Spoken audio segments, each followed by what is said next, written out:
I figure it looks like why So now you go do the lab too or what's up? So when we buy more time, they add labs and things like that. Yeah, I was probably he bought the course, like a course on Udemy, so they added the questions to it. Anyway, Showtime. yeah, showtime. Make I open my chat for here, so say I go see who really want to ask questions. All right.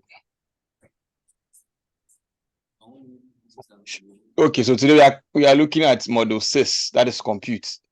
And this one if you basa small give me, so if I speak plenty English and then you people go. All right, so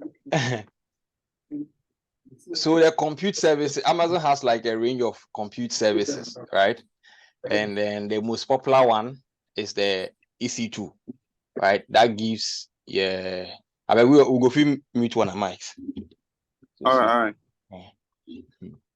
So the most popular one is the EC2, right? That's is Amazon's infrastructure, like the main Amazon's infrastructure as a service that they give to customers, right? With this one, the customer or the user have full control over the underlying infrastructure. Talk of the operating system, the resources that it uses, and then all that. So you have like full control over it, right? So it's just the EC2 is just like your computer that is in the cloud, right? There is another compute service, right? That is like a light sail. We discovered that yesterday, right? It's just kind of an already made, right, kind of EC2 instance. So we made an example of Nkulenu. Nkulenu is like a fully prepared what? Is it Abenkwai? Or they have varieties, right? Varieties there, but Abenkwai be the popular one. So just like the Nkulenu Abenkwai, all you need to do is obeba beden. Obeyina say where you say chaff net remove, say then you put it on fire. Or we can look at neat fufu, right? Oba odin so shesi so na waka and on say fufu na ben. Right? So that is light sail. And then the EC2 is like afino akoto banching. Edwidwa na odi asija so and then all those things. And as I yen kwan obeto into ato we ato abe you get to say light super obeto ingredients na wa and the EC2. But the light sail is like the ready-made version of the EC2. They are all compute services, right? But for different purposes, right? The use cases are when you want a managed version or an already made version of the EC2 instance. You don't have the time to provision, right, all the parts before you spin it up, right? And then they have serverless computing. That is the popular one is also AWS Lambda, right? That is also a platform as a service where it's you, the user, only have to go there and then use the platform. And then you are charged for the period that it is running. When you are running a code, you are only charged for the compute time or the compute resources that you use when your code is running. You don't manage the server, you don't manage anything, the storage or whatever it is. You are only using the platform. When it comes to maybe patching the operating system or updating anything, it's AWS that is going to do that, right? And there is also container-based computing services. Talk of the ECS, the container service, Kubernetes, and then Fargate as well as Elastic Container Registry. Now I'll try and then explain these ones with real life, right? A real life situation or a real life example. So let's say we have a bakery, right? You have a bakery. So the ECS is more or less like the bakery's skilled cake delivery team, right? So they make sure that the cakes are baked and then delivered to the customers efficiently. You get it? So each member of the team will carry like multiple cakes in a single trip. So when you are delivering it, so okay, I'll deliver like 5. This one will say, okay, I'll deliver like 7. You get it? So it's like they only help you run and then manage your cake making operation, and then ensure that they reach the customers like safely, right? Or in a swift manner. So the same thing with the container services. Instead of having all parts together, no, the container service is more like, okay, we are ready, or let me just take this application, I put it on this environment, it is working. I put it on this environment, it's working. The other time we made another example with somebody's putting on their camera, please. Good. What example did we make, Prince? Is it food? For the container, yeah. Yes. So for the container, are we describing what a container is? Yes, what a container is. So a container, so compare like having a kitchen and there is food and there is like uncooked food and everything. Right. So every time you have to eat, you have to go and cook the food before you eat. But for container, it's like an already made food in a pack that anywhere you go, you can just eat it. Or yeah. So that's just put them in simpler terms, but exactly. So so it's like anywhere that they take you or anywhere that you go, you can eat. You get it? It's just like let's say you have your room and then you are moving from one room to another, right? Will you be able to sleep without your bed? The container services make sure that wherever you are going, there is a bed provision for you, so you can still go and sleep there. You get it? You don't need your bed, right? You are able to function wherever you go. And I'll skip and then explain the ECR before I'll come back to the Kubernetes. So the ECR is like a storage room, right? Where you keep, so we are still on our bakery. So you keep like your ingredients. Okay, you have flour, you have sugar, and then there are other decorations that you use for your apps or your applications or for your cake, right? So before the delivery team can take the cakes, that is the containers, right, to the customers, they need like the right ingredient. Okay, yemfa flour, yemfa sugar, right? So it's ECR is just like a container registry, right? It's a container registry which keeps like the parts of the container. So the ECR is ECR will just register those stuff, or it's just a registry. So when we talk about registry, is like keeping parts or ingredients of a whole application or whatever you can call it. And then there is a Kubernetes services.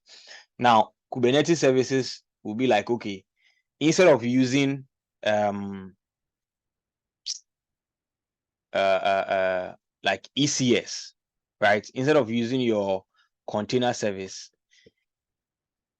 the EKS more or less like have a team of professional like cake decorators, right? To make sure that the cakes are decorated perfectly and then reach customers like without issues.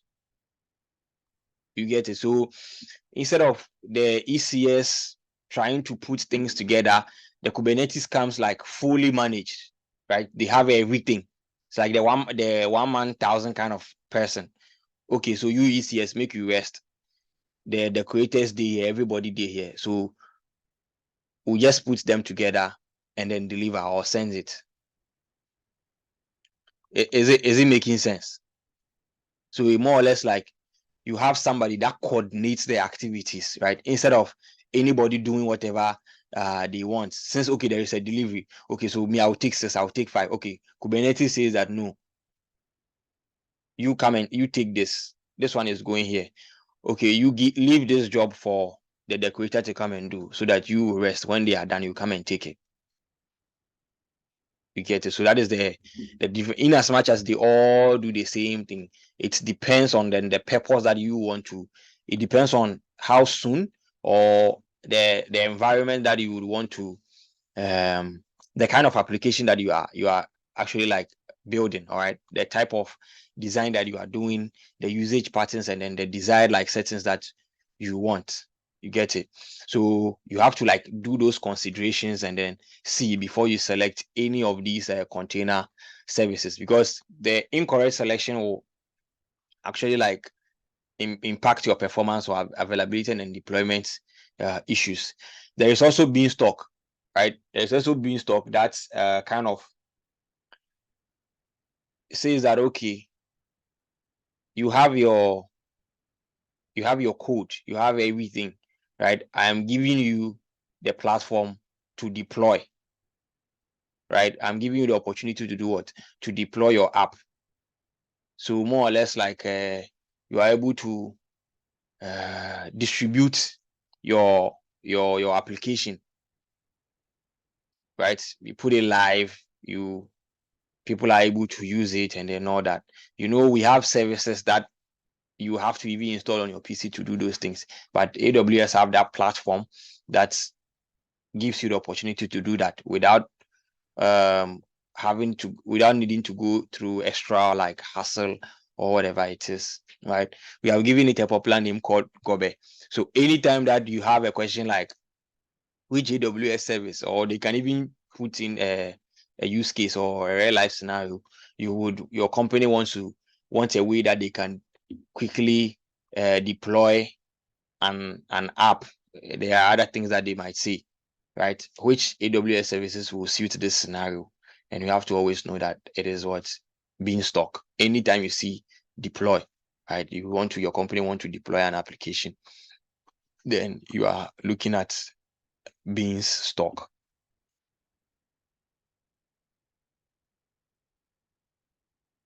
What's the difference between beanstalk and then Lambda? Okay, great.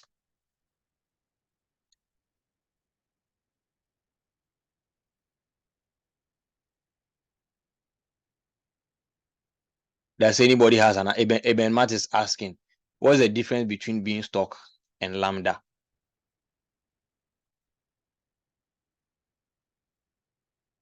So what I know about beanstalk and Lambda. Right. So for Lambda, it is usually just when you have a code that is triggered by a certain event to run. Okay, so I Yes. don't know how to explain it, but say you have a working application, and then maybe every time maybe somebody enters the word DIE, it should tell the person this word is not accepted on this app. Okay, so that be the code. The code you write will say, if anybody write the word DIE, if you tell the person say this word is not allowed here. Allowed, right? All right, so that's DIE typed by the user triggers that code to run. Now, what Lambda does is, what AWS does with Lambda is, every time that code runs, the amount of time it runs is what it will charge you for. Okay, so that is what Lambda is for. So it's basically for running code on the AWS cloud. But Beanstalk is for running web applications, like a full-blown web application. It's not just code. Right. So Lambda is more or less like for functions, right? Whilst Beanstalk is for applications. Yeah, exactly. Yes. So Beanstalk is for application deployment, whilst Lambda is just for function triggers. So anytime the function is triggered and then that line of code is run, then you are charged for that. Are we good?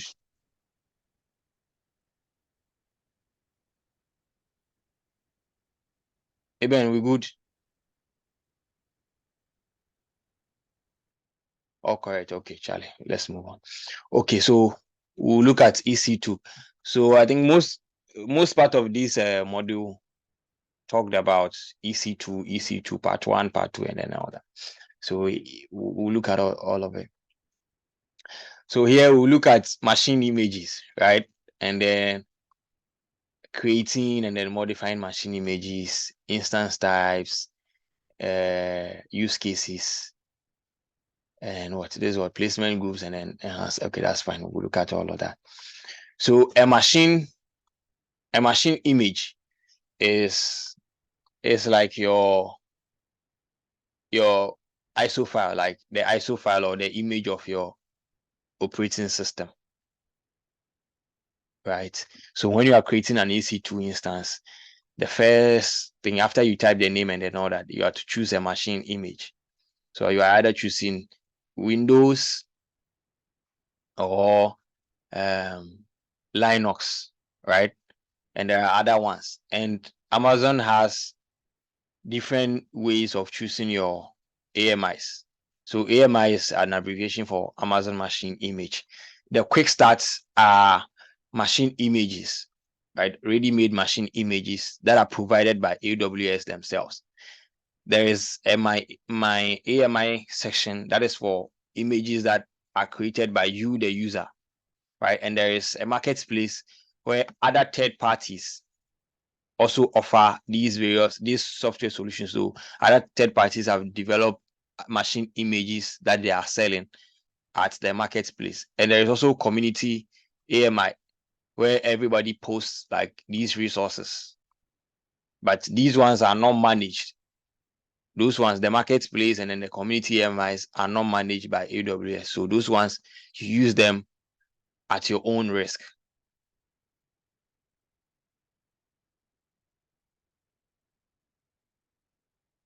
I hope you're on the same page.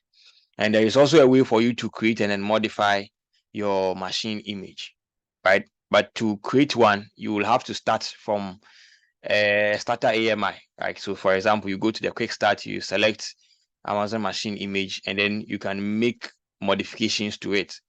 Probably install a software, and after you install the software on the image, right, you then capture the instance as a new AMI. In one of the demos, this thing was taught, or it was demonstrated, right? So you can select one. Okay, so Prince has posted the explanation of the Kubernetes there, so you can also make reference to it, right? So let's say let's even come to our normal PC, right? So if I want to create an image for the current, yes, I even didn't want to mention snapshots till we get to storage, right? Volumes, but yeah, so for example, you create a snapshot. So you have your machine image, right? You already have your EC2 inside, you have selected an image. Let's even use the case of snapshot. And you have some files in there and then some software that you have installed. So all you need to do is that you go to the volume section, because that is the hard disk will have all those files. The root, that is the root volume.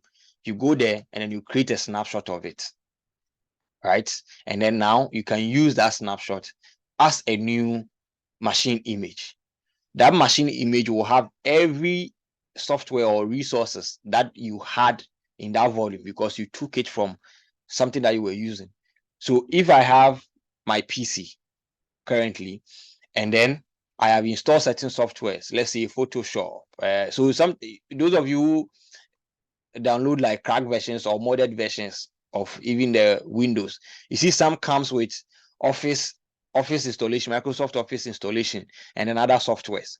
So what happens is that these softwares are installed, and then they create images, right? They create an image, a custom image from what they have on their PC. So the image now captures every resource that has been installed there. So when you install that operating system, you have the Office or whatever software that was installed on that operating system ready made for you. Like a restore point. Yes, so it's just like a restore point, exactly. So somebody who say, "Charlie, my OS, it came with this software." No, Microsoft didn't put those things there. It was somebody that did it and then created an image out of it, and then he put it out there.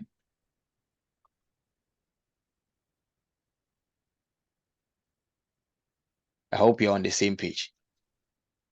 And there is instance type. So instance type is where you have your CPU, your memory, your storage, and then the network capacity that is, I mean, optimized for different use cases.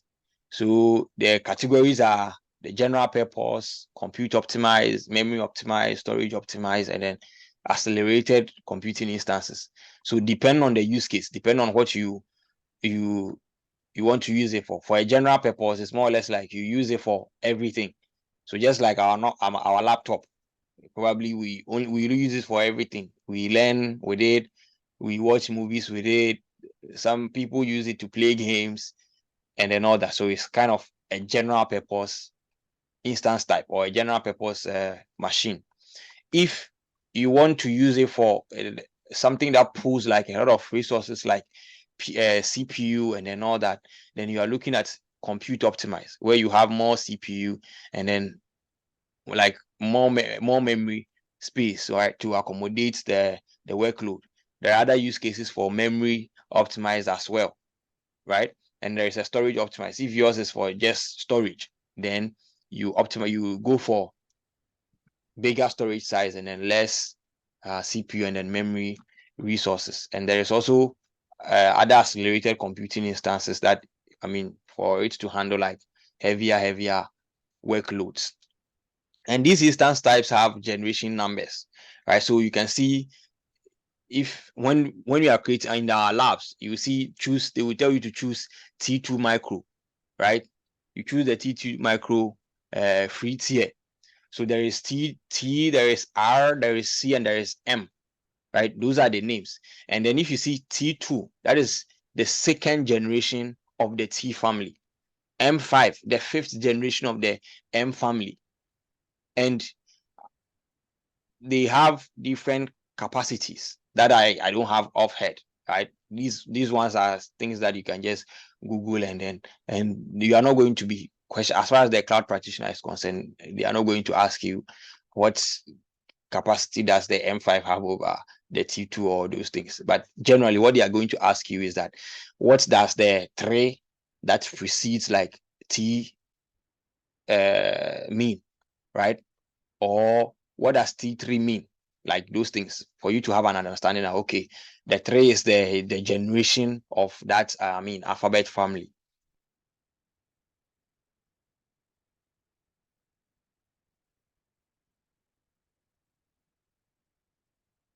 So there are use cases for some of the instance types. So the T, the C, and then the R, right? So for T3 instances, you are looking at web applications, you are looking at development environments, microservices, and then with the ability to burst above baseline CPU performance. So I talked about light sail.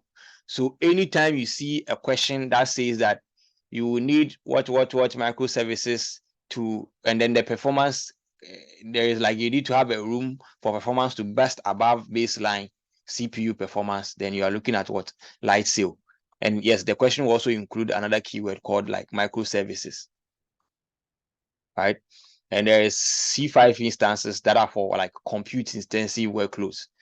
You know, those who are doing like scientific modeling, R7, and then video encoding. You get it? So something like our games, you know, it needs like constant video encoding. Sided, those who they play Call of Duty, the intensive. Right? You should have like an instance type that can handle that workloads. And there is memory optimized instance type, that is the R5, right? So applications that have like high performance databases and then data analysis.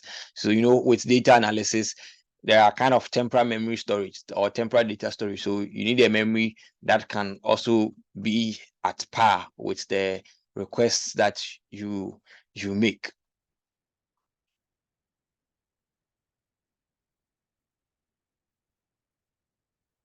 Question or ansana matwaso.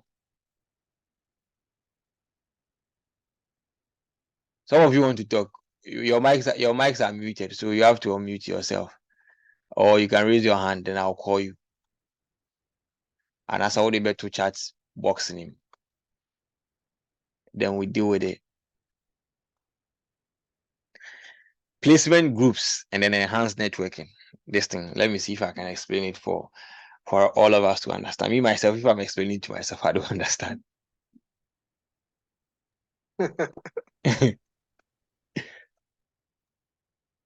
All right. So there, just like we have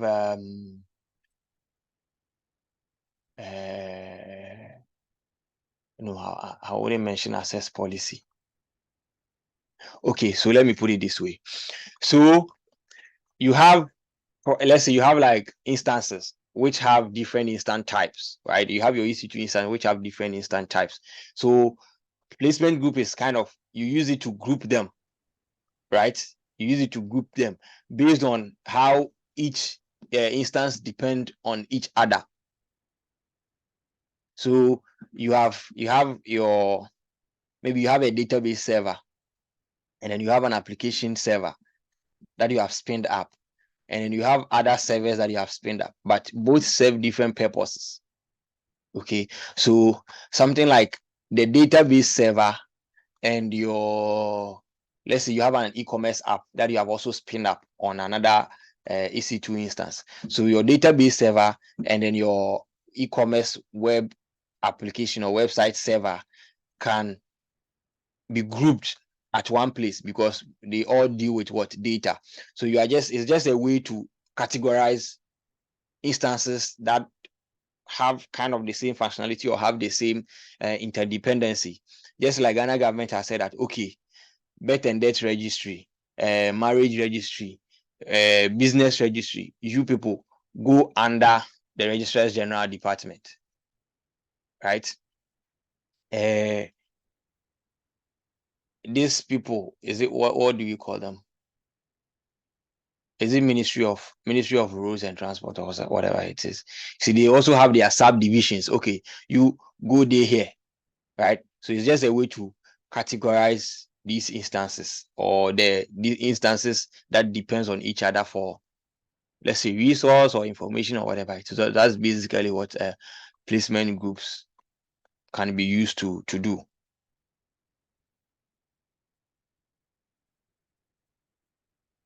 Confusion day.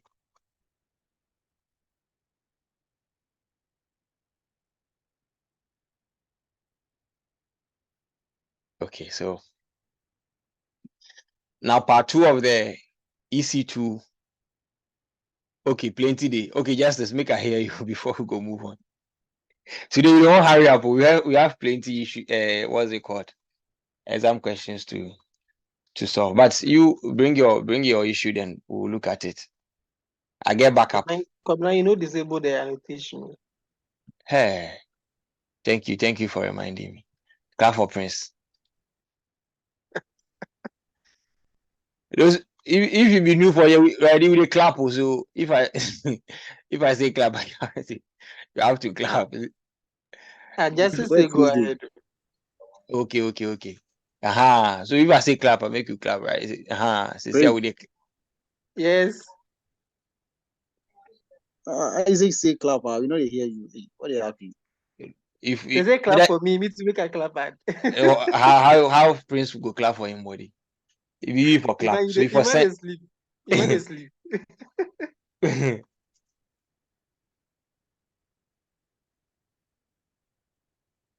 Okay, Justice, you do academia. I will try and explain. In fact, all the explanations be today, I try even explain. I'm better, make me understand small self. But I will try explain, give you.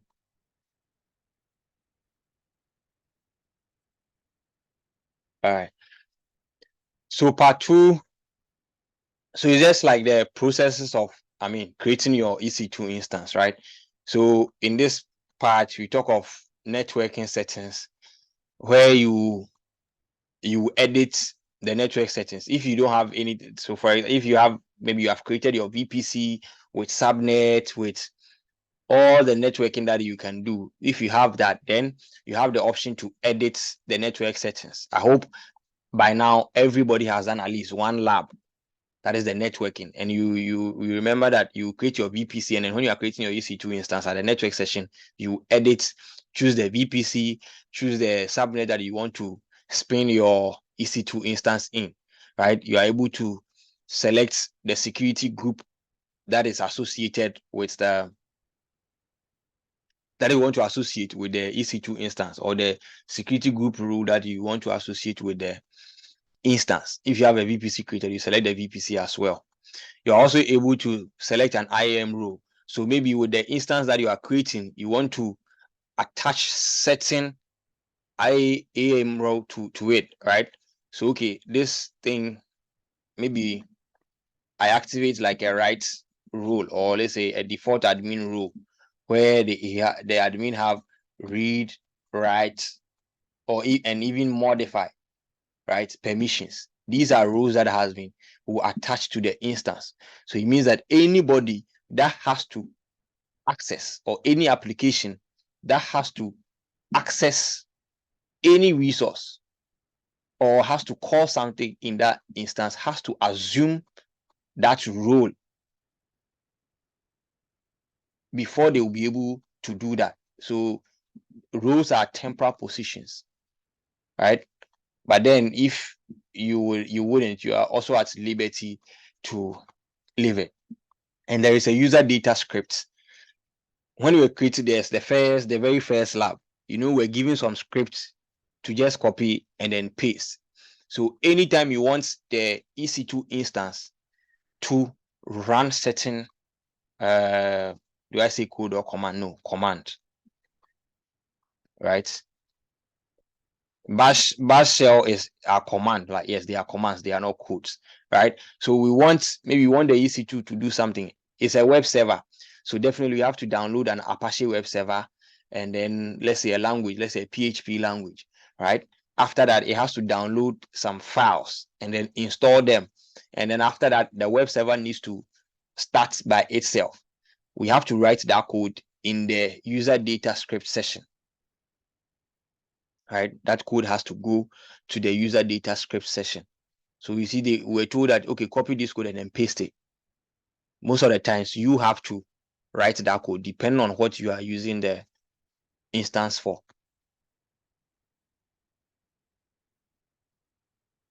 So it is the script always run when the PC is booting up, right? So your PC, there's this utility, check disk. Sometimes when your hard disk is fooling, or there are some clusters that are like messing up, you can see that you receive a prompt. Most of the times it's in the old operating system. It will tell you that, oh, something, there's something wrong with your hard drive. Would you want check this to run in your next reboot? Immediately you choose yes. It means that script is sent into a config file in your OS or operating system. So the next time that you reboot your PC, the check disk utility will run before your PC will boot up. So just like when you are installing a new OS, when you input the image or whatever it is, that is the script that is going to run first, right? So you choose a boot drive, and then when you choose if it's a CD or it's a USB that you have your operating system image on, and then you choose it, that is what is going to run first. So it will install a new operating system for you before. You also choose your storage options, right? And then for root volumes, it is the block store storage, the EBS, Amazon EBS, that is used for your root volume for your EC2 instance, and that is what you can attach to your EC2, right? So the root volume, or EBS, is used for root volumes. It's like a hard drive that you can remove and then attach. With EBS, every data that you have on it, every data that you have there on the EBS, even if you stop the instance, the data will still be retained. The next time that you spin it up, you are still going to have your data. That's also for the storage. And there are certain storage configurations that you can do, right? And as he said, the root volume cannot be stopped. If you stop the instance, the root volume is not stopped, right? It's still functional, except when it's terminated. So the data on it is lost when you terminate, because when you terminate, it's more or less like you are deleting it or you are trashing it. Right. So immediately you terminate it, then it goes off. But as far as it's like you are formatting it. No. Part 3, we talk of tagging. So tagging is a way of labeling your resource, and then it uses a key value pair. The key is what are you using to identify that resource. So if it's an instance, that's the key value pair is already, the tag is automatically created for cases of EC2 instances, right? The tag is already AWS created, and the key value tag they use is your name and then the name of the resource. With volumes, you will manually create the tag yourself. So the key is name, and then the value is the name of the volume. So the same thing with EC2. The key is name, you just write name, and then the value is what? The name that you want to give to your resource. So that is tagging. So it helps you just categorize your resource, right? For better management and then organization. You are able to manage it. Okay, you know that, okay, this is my EC2, it is my EC2 instead, this is my volume. So just like it's just tagging. It's just like you go into an event and then they will give you an event tag. Let's use our Ghana police, for example. You see, there are names there. They are tags, and then the ropes that they use. So you see somebody with one rope, others with 2 ropes, and then their name is there. So if you see 2 ropes, it means he has a title, and then he has his name on the shirt. So Constable Abdul Hakim. So a police tag is his title and his name. So it's just the same concept here. So the title and his name, or who he is, his rank. Correct. His rank and his name. So here we use the key is the name, and then the value is the name itself. Right? So key is always like, okay, name. And then so what's it called? And then the value, right? Okay, my what instance. Okay, my web server application, my something volume, right? And there is security groups. So security groups, if you come to our normal Windows environment, it's firewall. AWS is trying to give names to things to make it look special. That is why we are suffering. That's why we are. If not, if these terms were the normal Windows environment terms, we wouldn't be suffering like that. But that is why we are suffering. So security group is just like firewalls, right? And then firewalls, what does firewalls do? They control traffic. They control network traffic. You see, sometimes when you connect to a new Wi-Fi, or when you are opening an application, sometimes you see a prompt for you to either allow incoming traffic or outgoing traffic. You see, most of the times you see those prompts. It's firewall that brings it up, because maybe they have not seen it before. So you have to set a rule, right? Sometimes when you can connect to somebody's Wi-Fi, you are not able to connect to the internet, or certain applications cannot communicate. So it's because there is a firewall rule there that is denying it. So those of you who use crack softwares, right? See, most of the times, or some of the time, somebody is on the sheet. Please, I beg you, just read, okay? Make try the edit them. Sometimes there is a readme file there. The readme file will tell you that disable internet connection.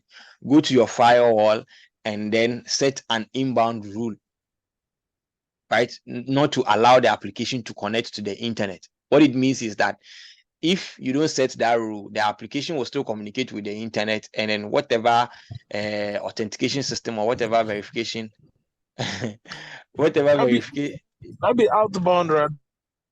Yes, outbound. Yes, you go and create outbound rule, right? So the application will not be able to communicate to the internet for the application servers to detect that it's it's a cracked software, or you have not bought the full version, or whatever it is. So as far as you run the app does not connect to the internet, so you are free to use it. So it means that anytime you need an update, you will have to go to the paste to directory. Paste to directory, exactly. Anytime you need an update, you have to go to that source to go and download it again, and then you come and install it on the old one.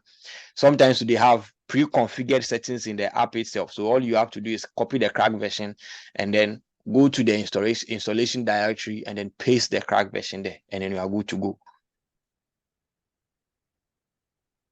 So that's how security groups also work. So you set rules, and then by default, security group allows outbound traffic. So if you need specific instructions, you will have to now this word I'm not still able to pronounce it well. Explicitly. You have to explicitly allow inbound traffic.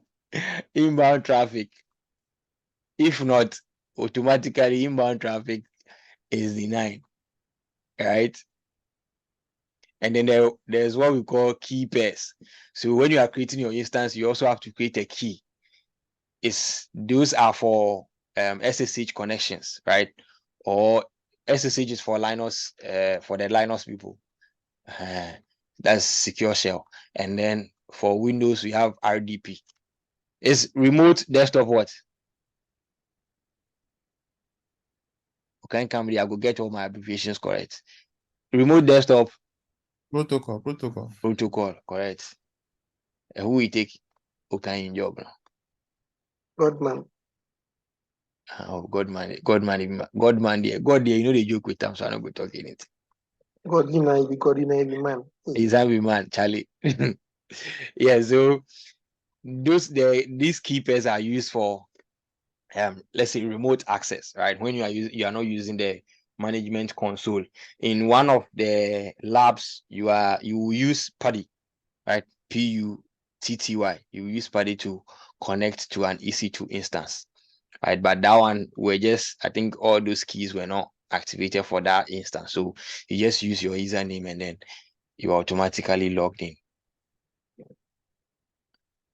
Right.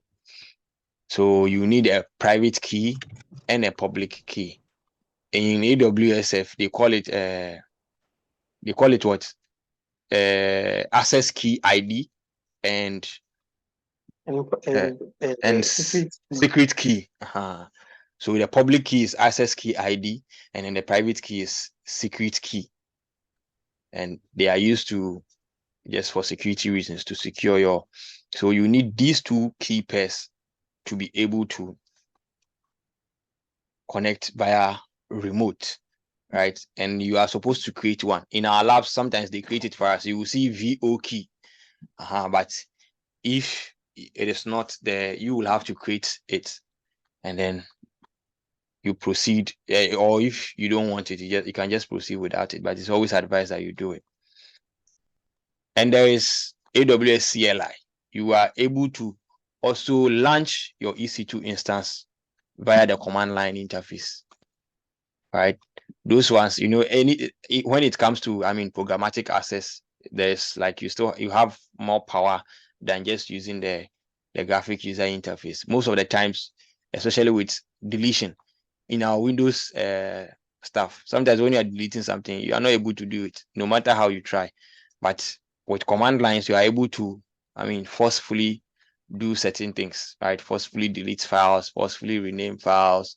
If your group policies update are messing up, you're able to even use the command prompt to do it. So yes, programmatic access gives you like more power than just using the graphic user interface.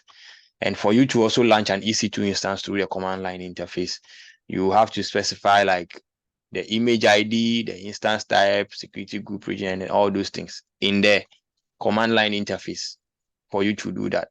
But in the context of Cloud Practitioner Foundational and Fire Home, right? But it's just best that you know. And the instance life cycles, when you finally provision all those stuff, right? And you launch. it goes through series of life cycles. So it will start from pending, and then it will change to running.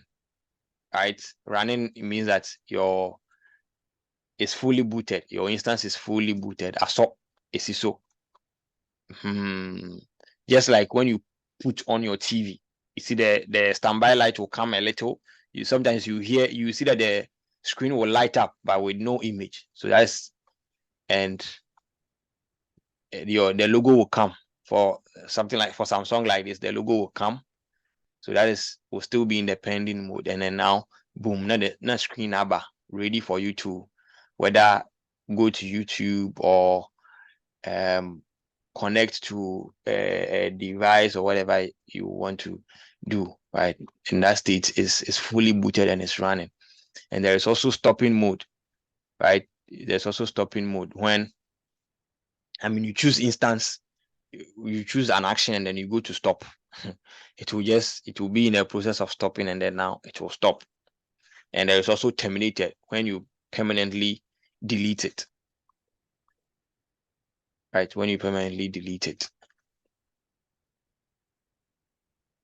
And the difference between, I think I've talked about it, the difference between stopping an instance and terminating an instance means that, okay, it's just like your TV. That's to see with them. Like you've turned it off, but it's still in your room. But terminating it means that what project TV now got one thing, like you've trashed it.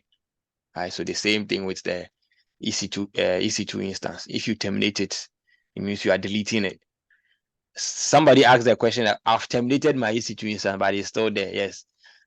When you do it, in as much as it's terminated, you can't do anything with it. Immediately you terminate it, that's it. You can't do anything with it, but it will be there for some time. And then after some time, it will just disappear by itself. Right. And when you launch an EC2 into a VPC, there is an IP address that is automatically assigned to it, right, by default.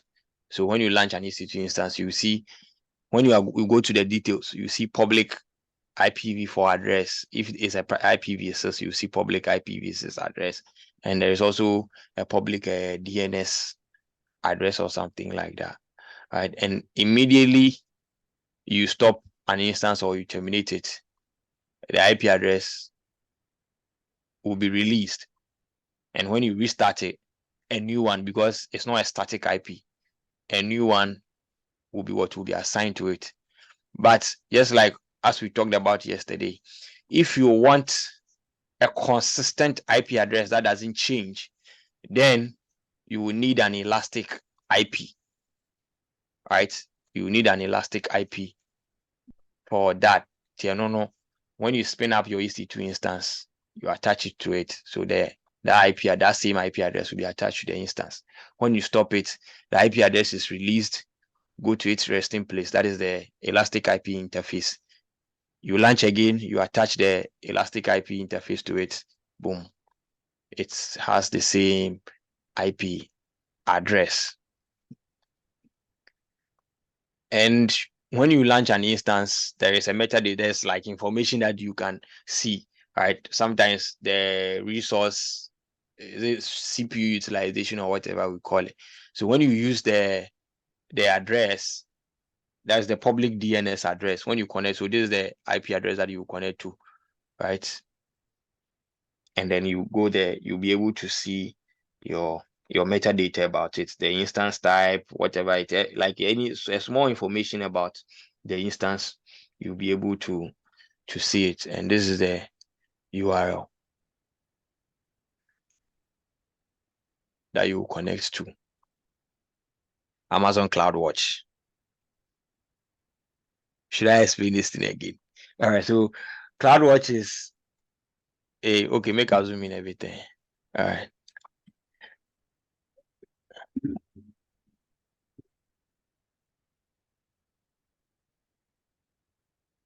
So CloudWatch is a monitoring service, right? It monitors your EC2 instance and then collects data as to, okay, your CPU utilization is here, your memory is here, and then it collects the data and then gives you the metric every 5 minutes. You can still enable like a detailed one, right? By reducing the time to whatever time that you deserve. Maybe you want 1 minute, right? You want 2 minutes. So it gives you a graphical overview of how your EC2 or your resources in the EC2, your CPU, your memory, your storage, how those things are being used, right? With CloudWatch alarms, that is what you are able to use to even configure your auto scaling group. That, okay, see, if my CPU usage goes up to maybe 30%, 20%, provision another EC2 instance. In one of the labs, yes, that we were made to also implement that, the auto scaling group. If you haven't done that, kindly do well to go to the labs. The labs, for me, it's fun though. Go to the labs and then try and do something. We are coming to price models again, like on the EC2 instance. So AWS offers various price models. There is on demand, there is reserved instances, there is spot instances, there are dedicated hosts, there are dedicated instances, and there is another one called the EC2 or EC2 saving plans, or just saving plans, right? And they all have their own benefit. I think this one, we've talked about it in economics and billing. All right, but the use cases for reserved instances are for long-term predictable workloads. So you know that your workloads are like, you know that you have this amount of workloads for consistent, like a number of time, period of time, a year, 3 years, 6 years, 5 years, and you can buy reserved instance for either a period of 1 year or 3 years, and you can choose to pay all upfront or pay partial upfront or do a no upfront reserved instance. We know the differences in there. Spot instances are for, like, they have like huge discount. For spot instances, you can even save up to 90%, right? They go as far as 90%, but the price hikes also, there are price hikes depending on the bidding that are coming. But those ones are for like short term. And then if your application can withstand like down times, then spot instances are ideal for you. And there are pillars of cost optimization as far as AWS is concerned. There is right sizing. So right sizing is just you avoiding over provisioning or under provisioning, right? So you are able to, you can utilize Amazon CloudWatch to identify, instances that can be downsized, or you can even decide when to also upsize or like upscale, right? And you are able to also select the most cost-effective instance while you can still meet like performance requirements. So right sizing is more or less like you stop guessing capacity, right? And then so that you won't over provision or under provision. And there is elasticity. So through elasticity, you are able to auto scale. So I think, Prince, you are the one who said elasticity is a component of auto scaling. Were you the one who made us? Yes, who made us sentence? Exactly.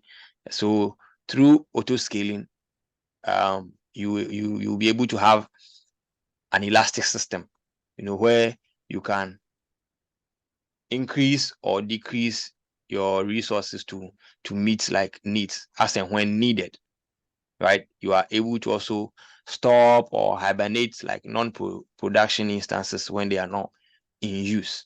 So when we say hibernate is more or less like pausing, right? Hibernate is more or less like pausing. So you see in our PC, if anybody who haven't hibernated their PC before, when you are free, Google how to hibernate my computer and then try it. Open a movie,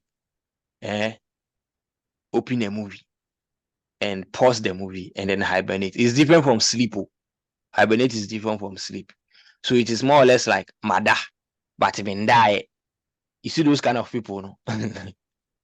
Mada, but me kai mada, but me kai bibia. The person will be sleeping. You and the person will be having conversation.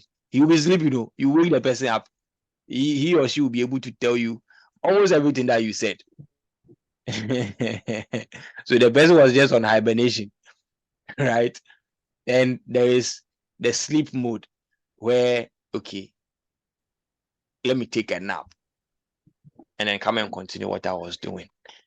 So with hibernation, you see that your PC will go off, power BBI off, but also it will still come back and then leave your, I mean, you come and meet wherever you stop, say moving a washer, moving your hall. Right, and that one you have to press your power button to turn it on. But it's hibernated. With sleep there, you just have to press a button and then your PC will come back. So that is hibernation. Okay, until be 4 instances running at the same time, and you realize that at certain period of time, there is no workload on it, but you will need it the next day. You don't have to necessarily stop it. You can just hibernate it, right? Pause it for some time, and then you probably start it again, right? And then you can also use it to avoid paying for peak capacity all the time. So you don't have like, you are creating your data center and you've gone to buy 100 TB or 10 petabyte of server, and then you put it there. Meanwhile, even after 5 years, still where you should be 1 terabyte be pay. But what says ka? So with elasticity, you are only paying, I mean, it's only resizing according to demand. So say peak workload bar, your resources will be scaled up to meet it. If you have like low workloads too, it will be resized to meet it.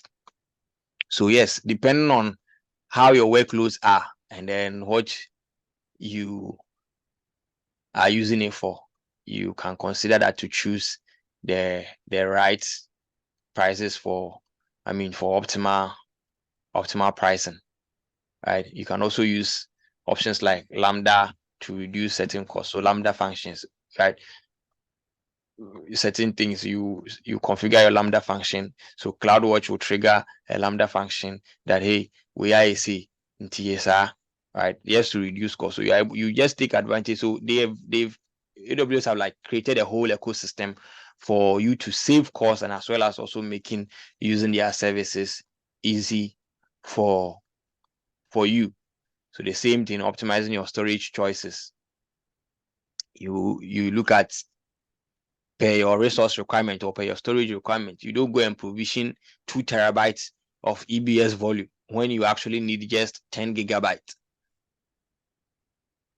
Right? And any unneeded snapshot delete it, because you are charged for the storage that you use. Right? And then with EBS, is it differential or incremental?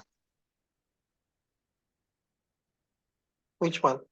Like with backups on EBS, is it differential or incremental? So let me explain, so that I always miss those terms. So one backup deals with, okay, I had a picture here, and today I've added a video, right? When I added the picture, I took a backup, and then when I added the video, I'm taking another backup. But one of the backups will still keep the old one and then just back up the new data that has been added. And with the other, yeah, and with the other type of backup there, it will back up the whole thing again. Yeah, that's the first one is incremental. So it doesn't change the it doesn't touch the unchanged data. Unchanged, yeah. Yeah, it just updates it. Exactly. So that's the incremental. And then yes, and then the one that's will just do the whole backup again. Okay, this thing has changed. Then let me back up the whole thing again. So you also have to find ways, and then so if you go back up, we're creating another one, delete the old one, and then keep the recent one, because that's what is needed. The previous data still is intact in the new backup, right? And for maybe you have to store like store static stuff like images. You wouldn't have to use an EBS volume for that. It's better you use like S3. And then S3 have different classes depending on the access pattern or retrieval pattern. You can use the suitable access S3 class for your storage as well. So we'll look at some cost saving strategies or cost optimization strategies. So one, implement tags to categorize resources and understand their usage. Use cost allocation tags in the billing and the cost management console to generate cost allocation report. Right, just to help you understand what is consuming what, and then if it is really needed. Right, and applying tags that represent business categories to organize cost across services. You have to also utilize AWS Trusted Advisor. I still remember this thing from Bridget. He said, Trusted Advisor looks out for you. Right, so you utilize it for your real-time guidance on the best practices on AWS as far as you are using AWS, and then you also encourage teams to architect. When they say architect, do anything. Take actions or do things that will save costs. You get it? And then you can also use Cost Explorer to visualize and then analyze your cost data, and also assign responsibility for cost optimization to an individual team or a team. You say, okra na unya unama obewe no, eno na also unfa unam ninye den. Enjano. Right? Ubeba na enamne da ho. On fan insanka. But would you see that you will come back then? Why would do so? So yes, give people responsibility or assign responsibility to them to make sure that this is into your care. Let us save cost. There are organizations that do this kind of challenges, right, to motivate them. I remember where I did my service. We had Green Day or whatever it is. Our ECG bill was like crazy, so they taxed our team that if we are able to help save ECG costs by a certain percentage, we will be rewarded, right? And yes, we did that. We introduced Green Day now, but it gives that another task, because when you close from work, we have to wait or have to make sure that all the offices have their ACs and lights. Some even leave their computers on. So we have to like report. But that week we're snitching people and then all that. So we'll snitch on you. They will query you, and so the next time you will turn off your PC and all that. And then yes. And really that month, and then like we saved a significant amount of cost, right? And from that time, it made people like resume some sense of responsibility.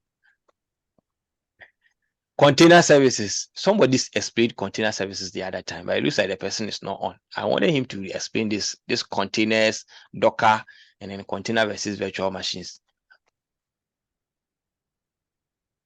So containers, Right. like I said initially, containers are like light versions of virtual machines. Yeah.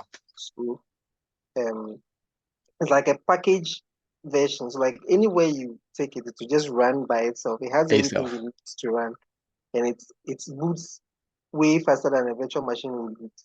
Right. So yeah, the basic knowledge about containers is a lighter version of a virtual machine. Right. And then Docker. So Docker is like the Power ISO that you use to make the image of a container. I don't know Of the container. Yes. I get it. So Docker is like a software of using to package the container. Please, do you people know Power ISO? So let's use even a compressor, right? Like WinRAR. Yeah, WinRAR, a compressor like WinRAR. So you are able to combine those days. I'm on the people who download crack versions of softwares. you download the utility, and then it has plenty softwares in it, right? It has plenty softwares in it, or you download one file and then you have like different. So they've zipped it. So they use a utility to zip to put all of. Sita says no. You say we all they download. So you can see in the software to be at the packet, they will tell you to unzip. So there is a utility, right? WinRAR, there's WinRAR, there's file zip, there is a 7-zip, Yeah. and even Windows has its own compressor. It's called Windows something compressor, right? So you can even have your pictures, like 10 pictures, and then you select all of them together, and then you can zip it. So that is how the Docker works. That's just how the Docker works. So the Docker is just like a packaging kind of stuff, right? You want to move, and then you've called a moving service. They will come, they'll put some of your things in your in boxes, and then they'll make sure that on your money no come up. So that is what a Docker is. So the difference between why did I repeat this thing? Container service here. Okay. The difference between a virtual machine and a container. I think Prince has explained that. Right? The difference between a virtual machine and then a container. For containers, they can run anywhere. Right? They can run anywhere. But for VMs, you need a hypervisor for a virtual machine to run. Right? You need a hypervisor. Okay, so hypervisor is like the base on which you install an operating system. Exactly. So it's just like a virtual version of a physical PC. Yeah. So without that base elements, you can't install the operating system. Also, to tell you, there's no hard drive there to install the operating system. Exactly. So that is what the hypervisor is. That's what AWS provisions for you to be able to install your virtual machine or the container. Yes. Or the Your virtual EC, machine, sorry. yes, your virtual Yeah, machines. instances.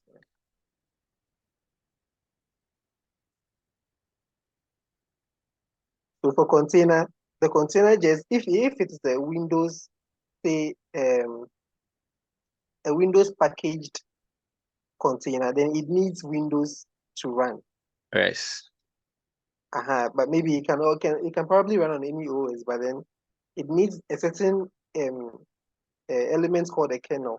Kernel, yes. So if that kernel is available, once you make the kernel available, that okay, this one can run on Linux, say Ubuntu, Red Hat, and then you put those kernels inside. Once it sees that operating system is that it has that kernel available, it will be able to run on it. Yes, it's called Net Framework. Net Framework. Yeah. Net Framework. Please, those of you who don't understand, don't mind us. We are just trying to find ways to explain the terms, but it's still we are trying to avoid the technical terms, but the technical terms are still coming.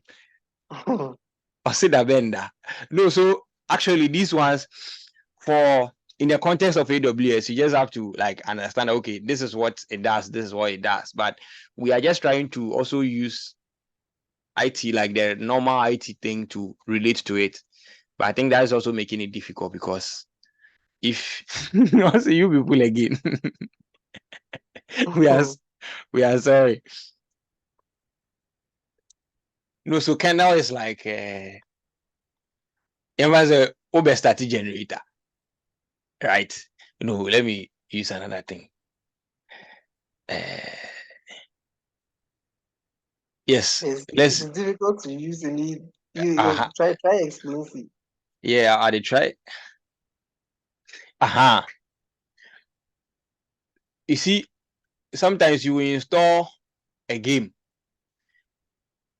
another one.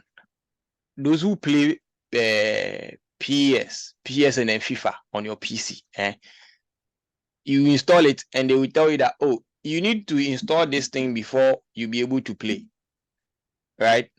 Sometimes it will even tell you this thing needs Net Framework, something before it can run. Yeah, that's Net Framework. DirectX.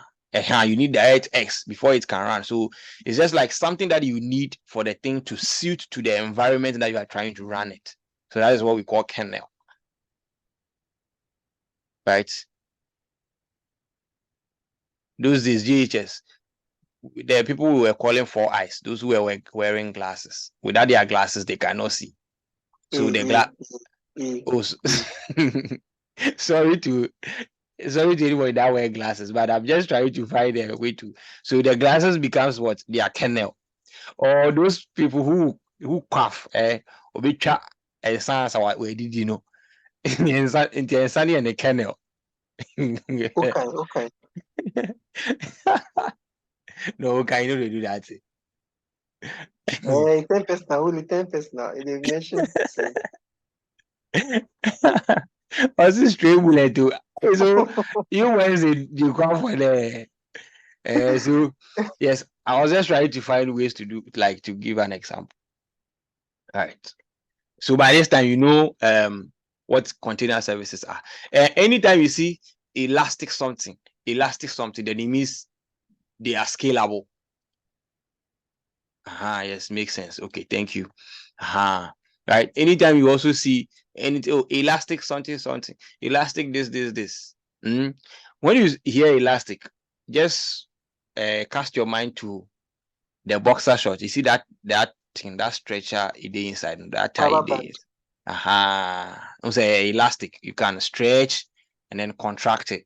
And then those there's always they wear leggings. You see the leggings, you can stretch it so they are elastic. Auto scaling. Yes, auto scaling it. Yeah. Today, yeah, you need to know the here. You need the Hey, I don't see him comments. You need tamper. Okay, somebody they ask question. Judy, they wait for the question, so she answered.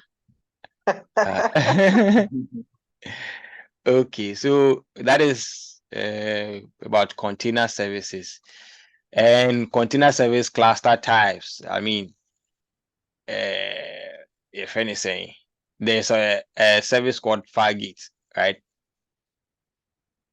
Fargate. So, so Fargate is like it also manages the different types of container service that we have. So you see, we have EC2 Linux, we have Windows clusters, right? So all those things are either managed by you or Fargate. So you can use Fargate to manage your containers. That's what I say. You can use Fargate to manage your containers. So let me even use ports since we are talking about containers. So you can either ship your stuff, bring it, you go to the port and then clear it yourself, or you use a clearing agent. You get it. So the clearing agent will charge you for the service and everything. And they say clearing agents in there, but no akwaji. And I say if you you know your way around that. So that is how it is. So AWS says that okay, you can either manage your containers, either your EC2 Linux or your Windows clusters that you have, or give it to Fargate. Let Fargate manage them for you. You get it. And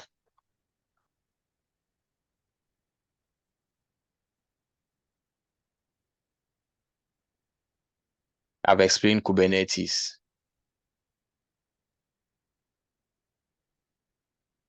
I've explained container registry. I don't know why they are still here.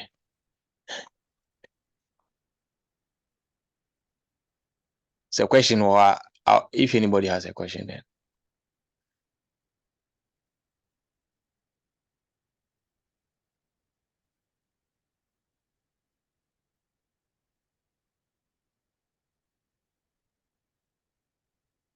The topics we did, how many would they do before we solve the sample questions? Okay, so I think here, I think this one we just skip because we have explained Lambda like a lot of times, and then we have explained Beanstalk as well. So yes, I think we are left with these two. In the CNJIA, Mutia said, yeah, we can just leave it and then we move. We could just run through quickly. We I could think you just can run run through. through. Okay. Yeah. So yes, so Lambda is a platform as a service, right? It's a platform as a service, and then it's a serverless computing platform. So you, the customer or the clients, don't need to manage the underlying infrastructure or the operating system, right? And it supports like a lot of programming languages, include Java, Go, PowerShell, Node.js, C#, Python, and then Ruby. The programmers know this thing, so please make you no worry about what this one is or what that one is. Leave it to Sided. Leave it to Sided and his people. And then you don't need to learn like new languages or frameworks to be able to use Lambda, since they support like a countless number of and yes, it's also automated, right? When it comes to managing the operating system, patching it, the underlying infrastructure, and then all those things, it's automated. So you don't need to, you just only have to focus on running your code, right? And then it has inbuilt fault tolerance across multiple availability zones. The pricing model, you pay for only when your code is running, right? So you pay only for the request served and then the compute time used. And it is, your billing is metered in 100 millisecond increment. 100 milliseconds. So every 100 milliseconds you are charged. Every 100 milliseconds you are charged. And it is event-driven execution, as Prince rightly made an example, that if somebody type DI, so just like when you use your ChatGPT, right? When you tell ChatGPT that generate a controversial joke, it will tell you that it is not programmed to do that. It is not programmed to cause controversies, or maybe a gender biased joke or those stuff, right? Even though people find a way to hack, like find a hack around it. When we say hack, like you try to deceive it to people. There is something called grandma hack. You start by telling ChatGPT a story that your grandma, you lived with your grandma, you grown fond of grandma, and then what your grandma does is that sometimes when you are down, your grandma will come and tell you gender-based jokes for you to, crack you up, and then all that. So now you are depressed. So you would want, and your grandma is no more, right? But like looking at the relationship you have here, you would want it to behave like your grandma. To to tell you a joke. Yes, we call it grammar hack. So you just go round, and then now The prompts are in plenty, sir. then plenty, yes. So you go down round, and then it will also follow you, and then you see that it will now give you plenty of gender-based jokes.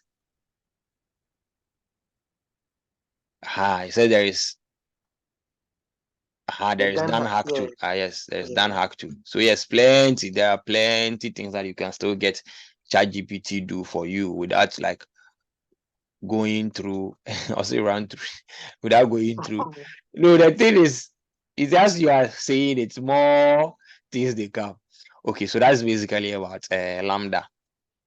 Beanstalk helps you deploy your application, and it provides like a simplified way for you to deploy your web application. So there are various aspects of it that it helps you automate, like including infrastructure provisioning, configuration, deployment, load balancing, scaling, and all those things. All those things like are automated. So all you need to do is also like focus on deploying your code, right? And you also pay for only the resources. Okay, so there are no charges for using the beanstalk, right, for deploying, but maybe you will need an S3 bucket for object storage. You will need probably an EBS volume for something. Those are what you pay for. So you pay for the S3 storage that you are using, and then the EC2 computes that you are using, right? And it's also scalable. As I said, anytime you see elastic, then it means that it is scalable. It is also flexible, right? You have full control over the resources that is powering your, so with no option to access the underlying resources if needed. I mean, with the option of accessing the underlying resources. So if you still want to access the underlying resources, like the storage that you provision, the EBS volume, the EC2 instance, yes, you still have power over them. So that is also about being stuck.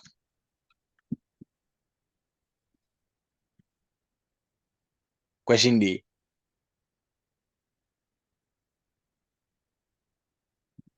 Let me open that one on my phone so that I will be.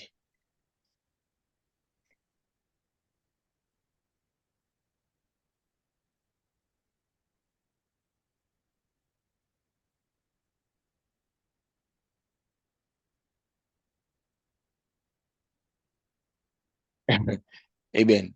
So we are done. Question D. Okay, let's go through the questions. It looks like that's all you're okay for. So Prince, so should we do the one I sent you first, or we should just go to? Okay, yeah. So we have some 38. Where is it? We have a set of 38 questions. We have named it Shield. Don't ask why. Don't ask why, but that is the name.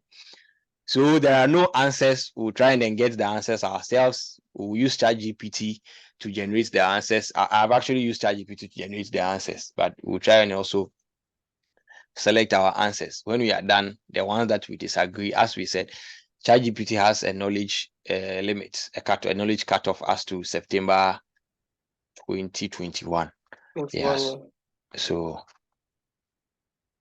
in case ChatGPT gets it wrong, we'll try and then have the correct answer. So first question. A company wants to modernize and convert a monolithic application into microservices. The company wants to move the application to AWS. Which migration strategy should the company use? So, okay, Ben says B. All right, so while the answers are coming, let me explain. So there are different migration models that you can use to move your application, right? Now, there is rehosting, there is replatforming, there is repurchasing, and there is refactor.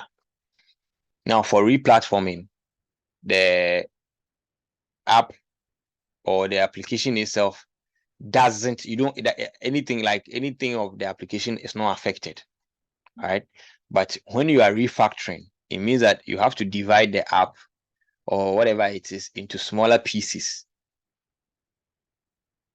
You get it? You have to remove it into smaller pieces before you can move it. So with that way, you are refactoring. So I've answered the question. Yeah, so it's not B. It looks like immediately you see move, but the keyword here is convert into microservices. Right? So you convert it before. So if anybody is on ChatGPT, you can just look at what is rehosting, what is replatforming, what is repurchasing, and what is refactoring. This one is in our module, so but it was very brief. You know, I think no, it was actually in the knowledge guide. Yeah, see knowledge guide, the study guide. So you have to click, when you click on it, it takes you to that page. Let's go to question 2. A user wants to quickly deploy a relational database on AWS. The user does not want to migrate the underlying hardware or the database software. Which AWS service can be used to accomplish this? With the follow to forward.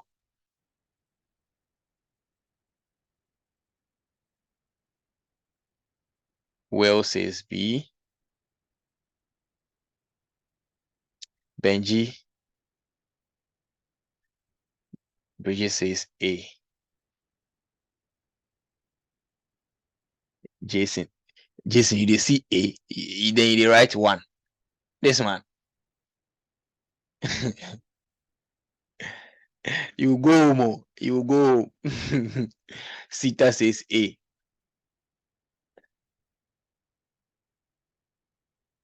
Angela says A. Okay, great. So yes, the answer is A. Who chose B? Well, so it is not B because we are talking about what? Relational database. And the user does not want to migrate the underlying hardware or the database software. Right? So it means that more or less like he's moving to oh, see, hey, what did I learn? What did I learn? So it's more or less like he's moving to a managed system. DynamoDB is for no SQL. Okay. A company has an Amazon EC2 instance in a private subnet.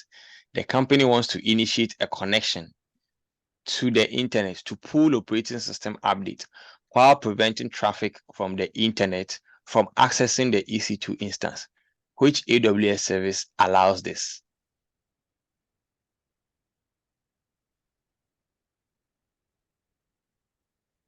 So the answer hey.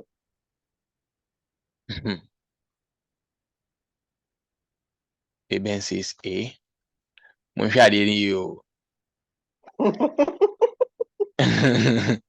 Jason says B. You answer questions and the invigilator say, make sure you're reading the questions The well. question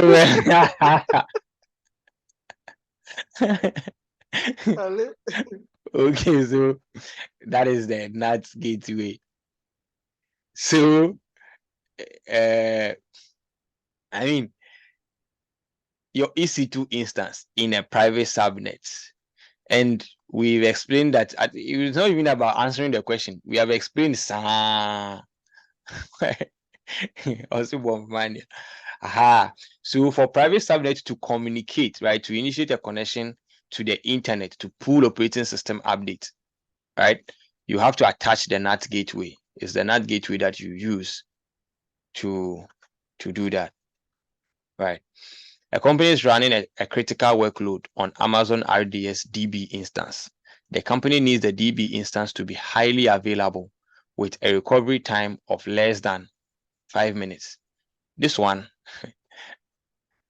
I don't know whether it's 5. I didn't see the question, but I have to type it from somewhere. Which solution will meet this requirement?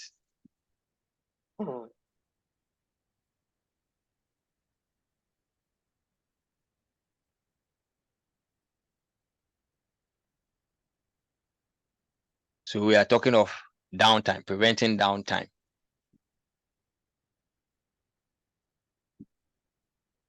Okay, somebody says A. Benji says A.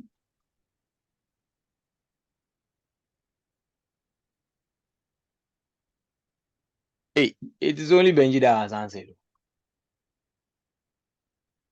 Mama Kane. Prince says C. So the company needs the DB instance to be highly available with recovery time of less than 5 minutes. So we are looking at high availability.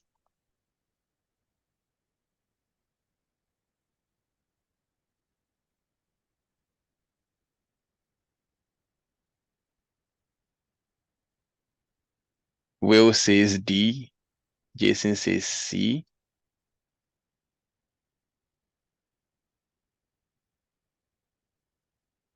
Prince says A. Prince, why did you choose plenty answers? I have to scroll back to make sure say you haven't answered it already. Alfred McPhillips says D. AK says D. Bridget says D. All right. So yes, talk of high availability. Wow, the only question where people select A, B, C, D. Exactly. So DB with DB database instances, what was it called? how do I even put it? Taking snapshots of database instances. It's just like keeping backups. But here you're actually preventing downtime. You get it? And you're talking of high availability. The read replica, when unless I'm getting it wrong, but on the database bit, when you do a multi-AZ deployment, this thing is more or less like automatically done when you connect the two. So you don't actually like create the read replica of the DB instance. All you need to do is to do a multi-AZ. So you just have to modify the DB instance to be multiple AZ. Right, so that in the event of failure, there will be like a failover, right? It will automatically do a failover to a standby instance in a different availability zone. Into your answer away. Right, so with snapshot, you are looking at taking snapshot of volumes, right?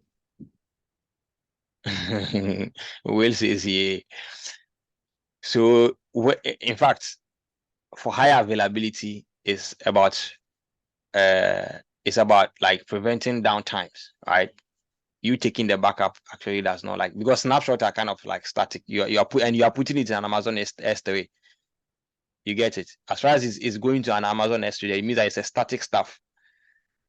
For you to now restore backups, that takes even more than 5 minutes. And a cloud formation is for creating templates, like of modeling your infrastructure. All right. A company is launching a mobile app in the AWS cloud. The company wants the app's users to sign in through social media identity providers. Which AWS service will meet this requirement? Elimination, Lambda is out. Okay, because we make some elimination. Okay, so the answer is Enfa, because all of them will be actually out. Security manager is used to store passwords, and then CloudFront is for content delivery. So yes, the odd one is Cognito.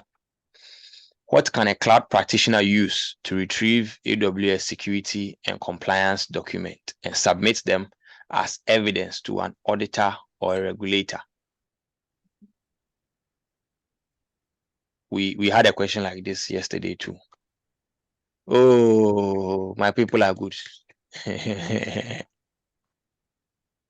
Yeah, so that's artifact. So anything that has to do with compliance, whatever, if you want to retrieve these kind of documents, yes, it's artifact. A company is building an application that requires the ability to send, store, and receive messages between application components. The company has another requirement to process messages in, first out order. Which AWS service should the company use? This one I'll keep quiet.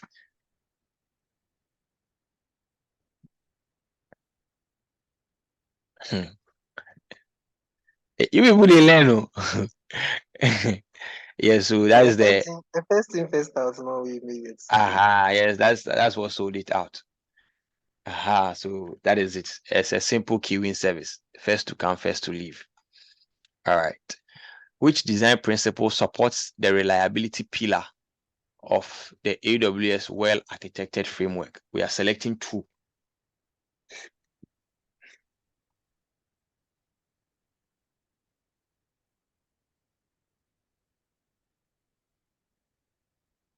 We are selecting two. Which design principle supports the reliability pillar of the AWS well-architected framework? When the answers delays like this, then it means what they think. We are selecting two. AK, you selected only one. Jason. We can't go bed. I'm sure he's sleep. You sure? Yeah, I should say sleep. Benji, okay. Hey, Afra says B and E.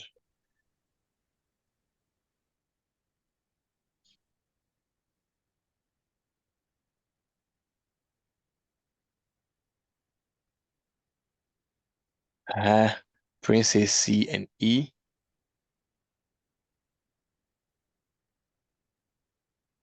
Let me see. And E.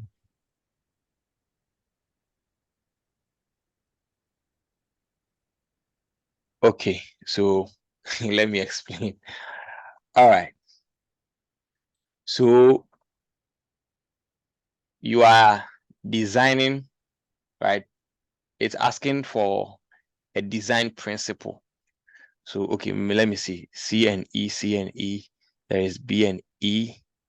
Okay, most people chose C and E. Now, how many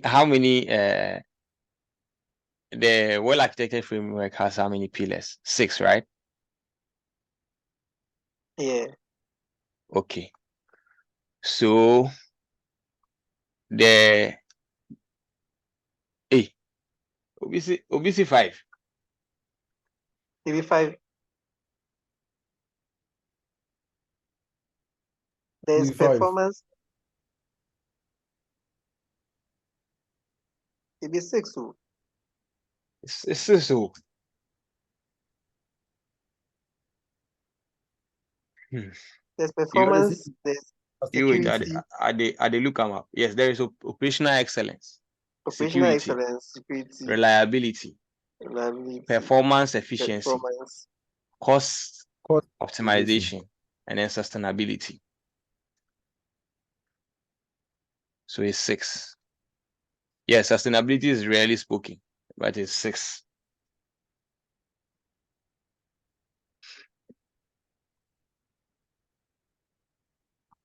Right.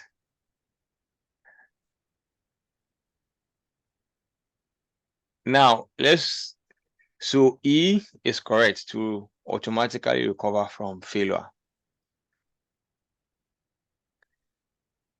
Now there is who chose the B, you know.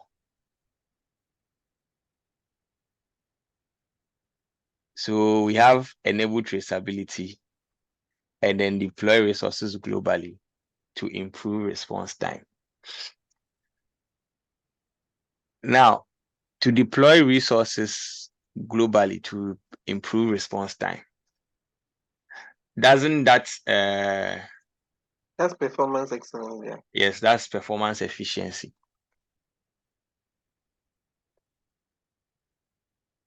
Yeah. Performance efficiency. Yeah, operational. Yes. And automatically scale to demand. Doesn't that also fit in what's it called? Operational excellence. Operational excellence. Because operational excellence talks about automating changes, right? And then responding to events.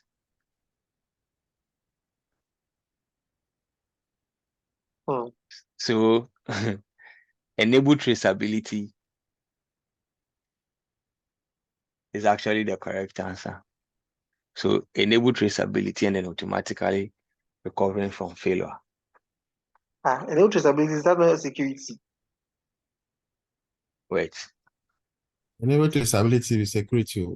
It is Something like security. something like a cloud trail. No? Yeah. Oh, okay. Yeah. Traceability is our cloud trail. So As for A is out. automatically scale to meet demand and then automatically recover from failure. C and E be the best because A and B are out.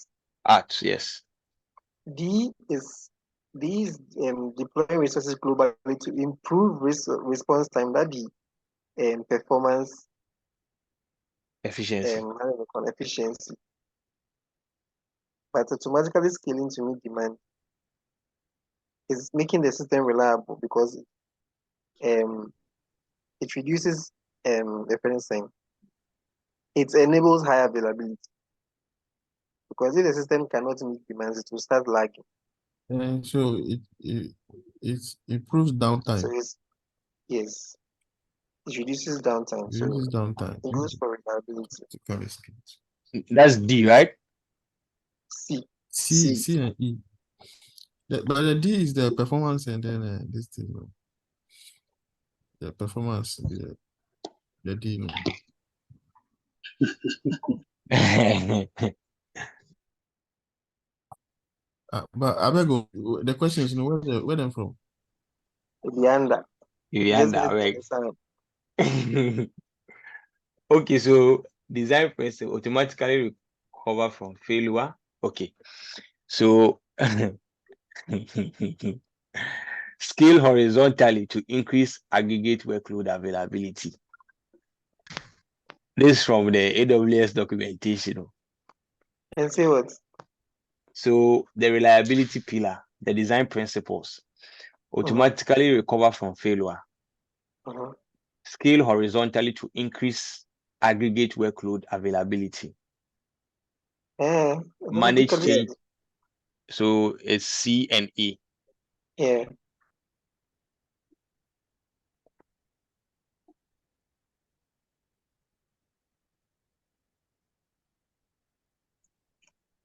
Now, which AWS service or resource can identify and provide reports on IAM resources in one AWS account that is shared with another AWS account?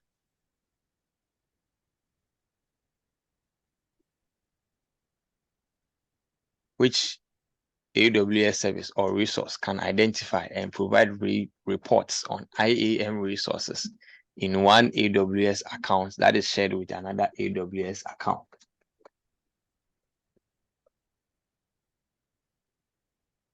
This one here, we don't know. Bamokusi.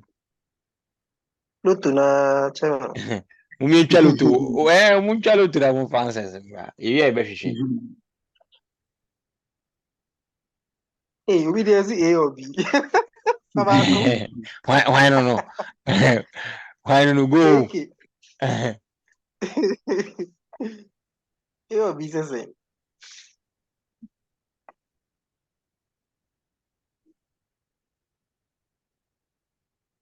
B, C, or D. Hey, Hey. stop that.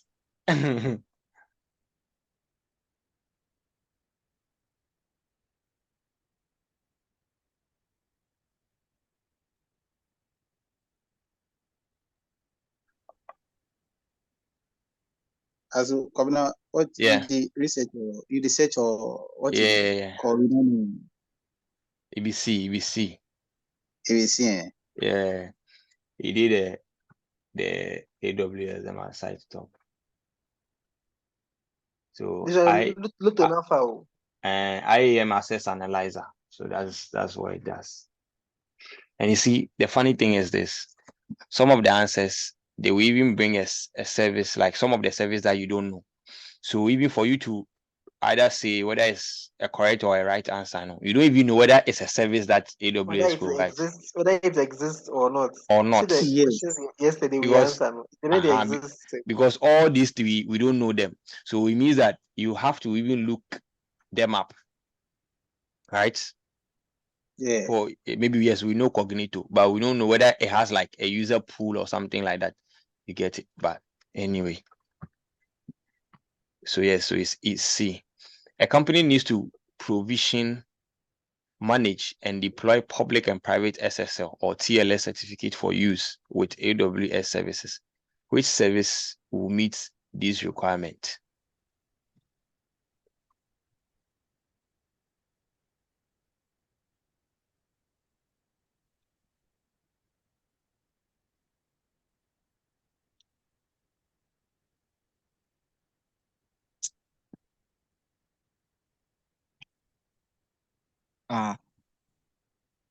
Yes, this is C02 anyway.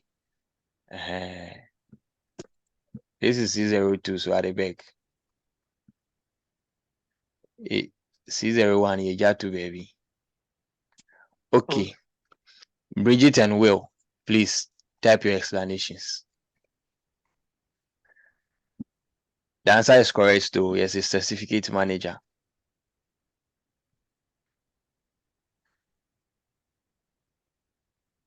Because these ones, right?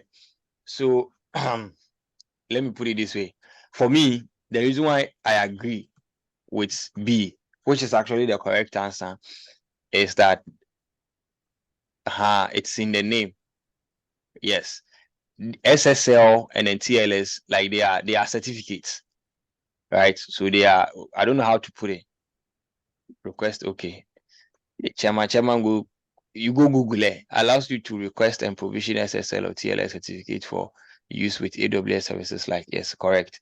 So those who know, I mean, the web terms and then all that, you know that these ones are certificate that you can install. You get it. So in as much as key management are for encryption, like for your encryption keys and then all that. And these ones, we don't even know. An inspector, that's a different thing. Bridget says she has a fair idea of the rest. Of Bridget, the rest. I beg, explain the rest. Okay, Security what is security hub? We know KMS. KMS there we know is for encryption, right? Data encryption. So it is used to manage your access keys.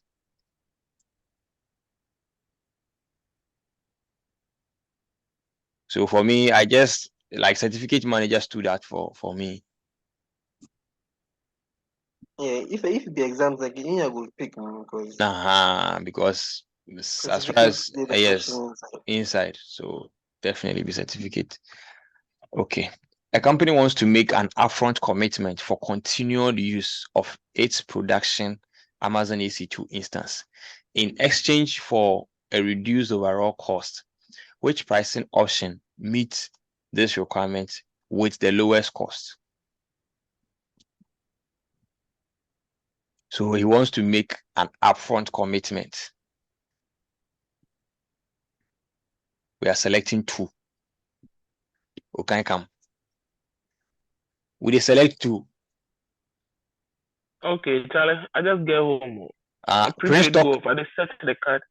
Charlie, Prince talk your matter bien. We will finish up. I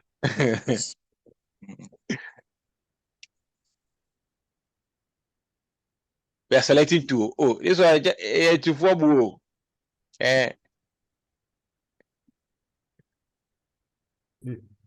Reserve the dedicated. Who they talk? Who they talk? No? Who they talk? No? Type. Exam or practice.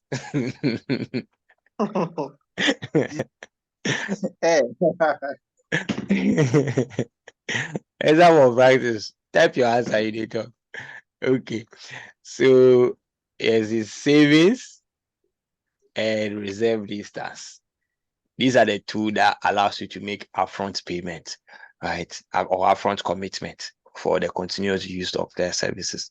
So you are seeing make upfront commitment for continued use, right? What be the dedicated hosts?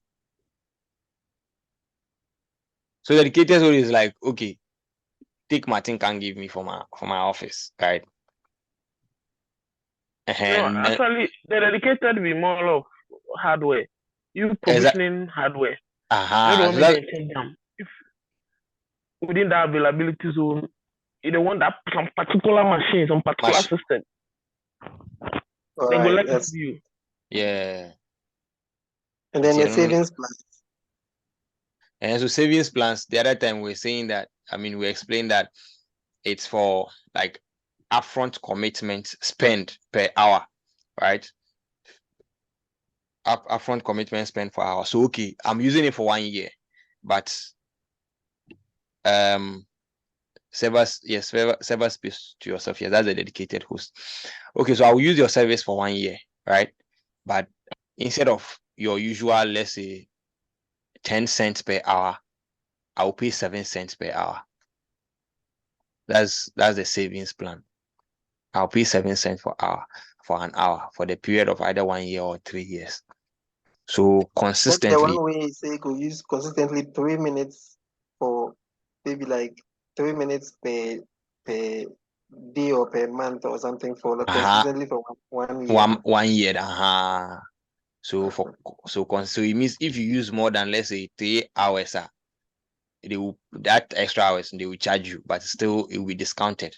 But for your first, just like the MTN talks, you understand? For your first 1 minute, you say then the price be constant.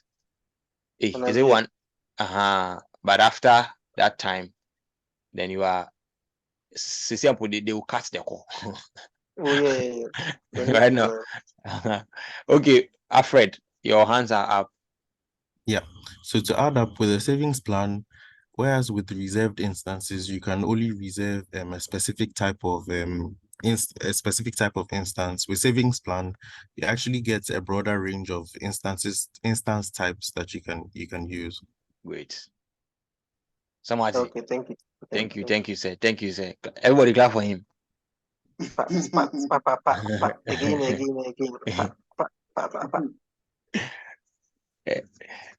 You see, if you are like you feel, clap, you they laugh.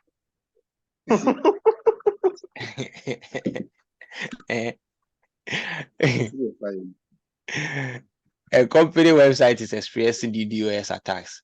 Which AWS service can help protect the company website against these attacks?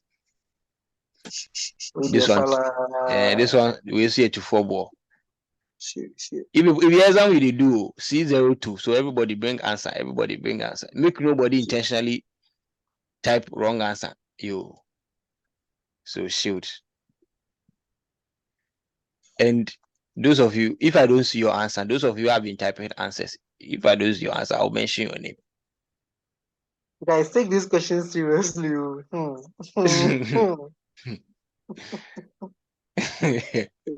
Hey, why be upon this now? We say I don't take talk anything, no. ABC02. What would they talk? We say ABC02. From the beginning, you said this question is sealed. Hey, You don't talk anything, no. That be the title for the AWS shield. You know they see shield for the. So make a screen recording. make you know record. We the record that we go share the recording. Thunder way get wait go strike you. I beg, make nobody record. Which AWS? I will share the link plus you. I finished though. So you make you just check the study group. You go. I go. Justice, relax. The question said they no read them. No, you answer. Hey. Which AWS cloud service can send alerts to customers if custom spending threshold are exceeded? This question again. Yes, confusion. Huh? Yeah, yesterday answer. Yeah.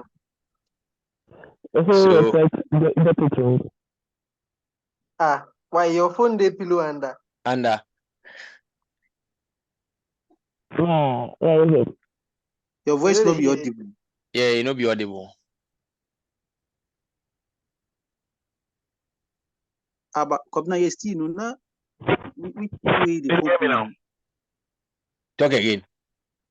You hear me now? Yeah. We hear you now. Okay. Now you say SD. SD, confusion between in trouble. Yesterday, the whole website got them wrong. No, it's still not budget then. Budget then something else be. Yes, maybe budget then CloudWatch something. Cost Explorer. CloudWatch. Something. CloudWatch. No, now be CloudWatch. We choose budget and we got it wrong. But today no day. So somebody say they use walkie talkie. Somebody say they use walkie talkie. Hey, you. Who talking? Hey, go and stand outside. Yes, go into the corner. Go inside the corner. Hey, a company needs to plan, schedule, and run hundreds of thousands of computing jobs on AWS cloud. On AWS, which service can the company use to meet this requirement? Yeah, sorry. Okay, you are forgiven, but kneel down. Okay, make your answers correct.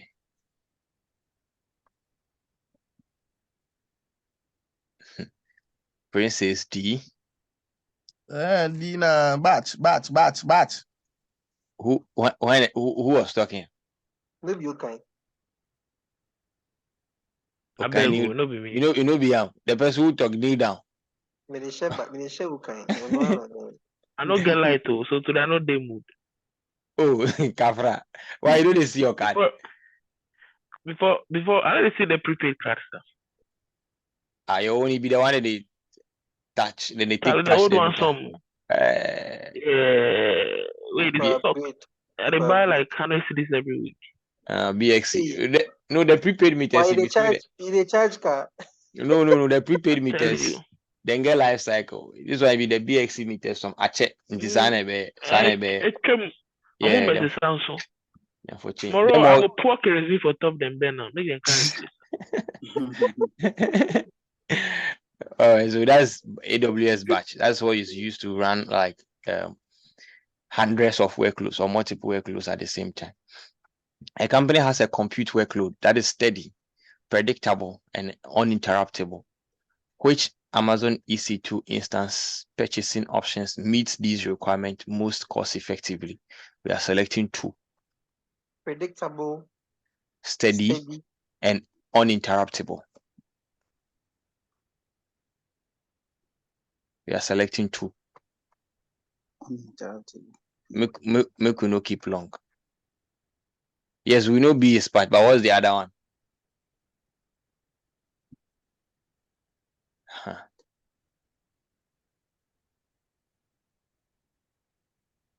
All right.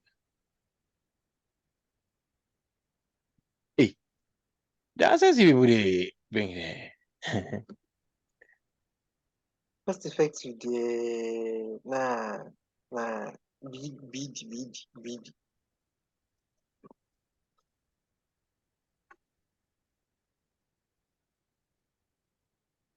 Somebody will kneel down per the answers you got to see.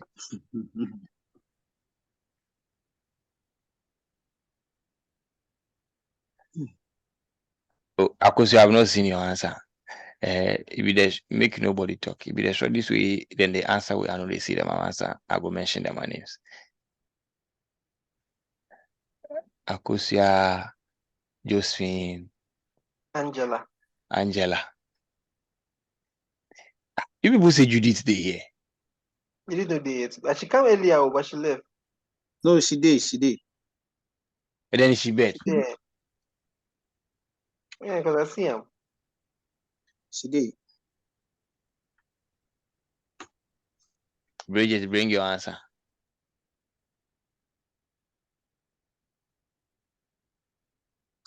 Judy Totonko, yeah, or 5 minutes or whatever, Charlie. I say wow. Bridget, bring your answer. Josephine, your answer. Hey, Rose want to I say what Rose want to take out. And lady now making the bed and driver. Eh. B and what?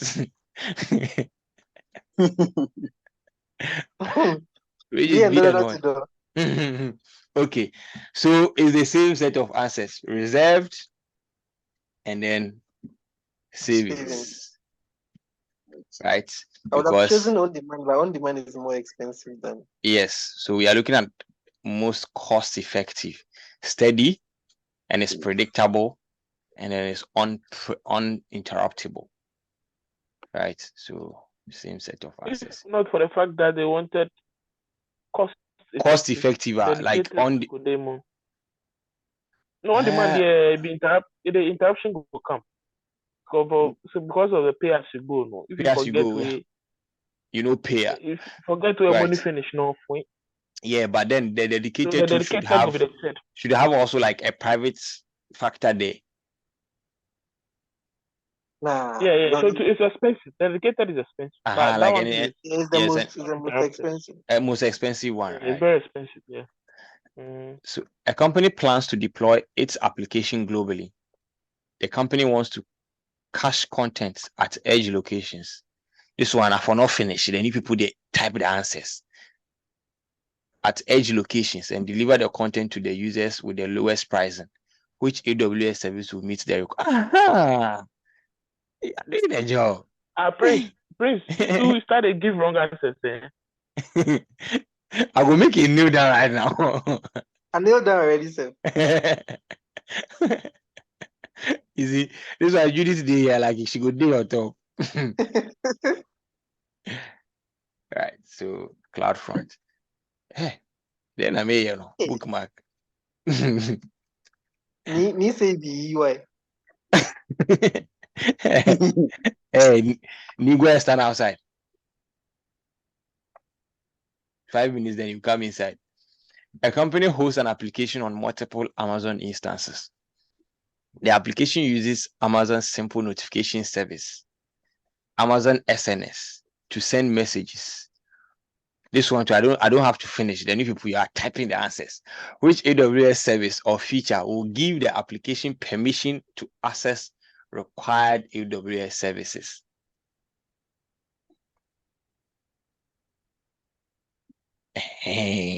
More there.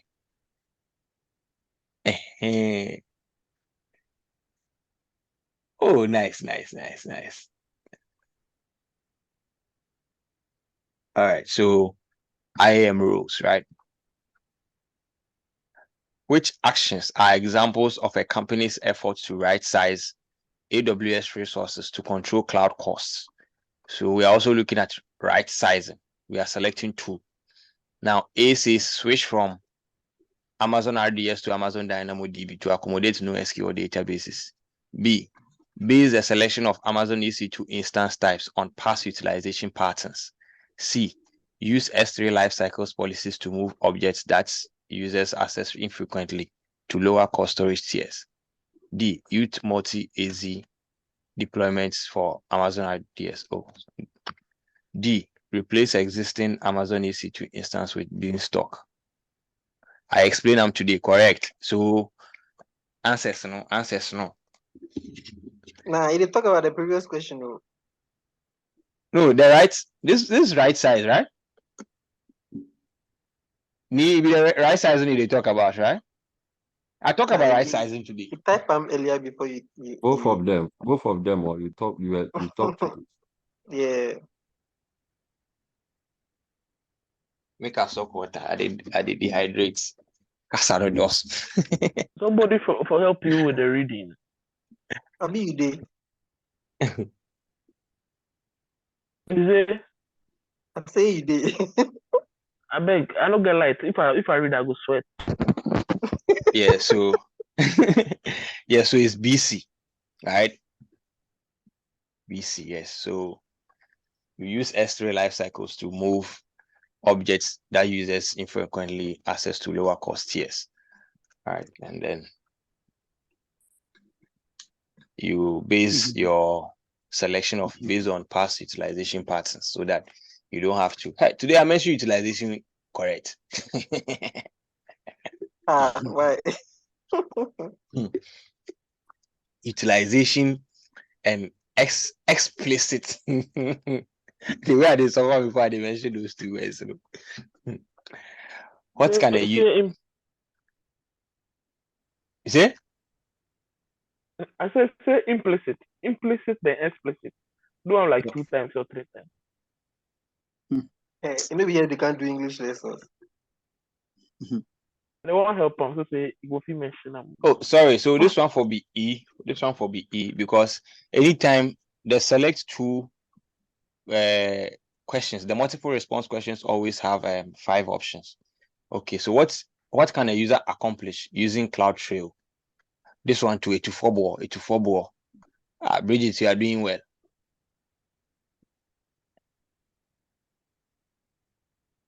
When we are done, see me in chambers for your reward. AKB. Okay, yes, so that is record API calls made to. A company has migrated its workloads to AWS. The company, this one should be there, not A. The company wants to adapt AWS at scale and operate more efficiently and securely. Which AWS service or framework should the company use for operational support?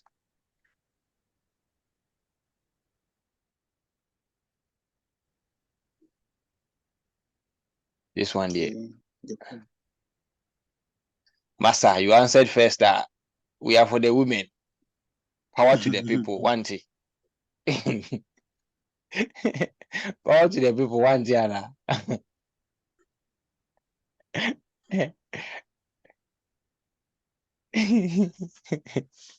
You can't what a man be pre acknowledgement. What do you say? You see that?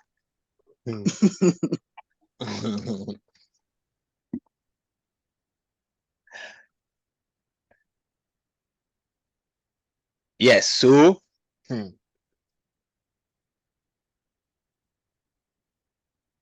interesting thing is that, okay, I want more answers before I'll say the interesting thing that I want to say.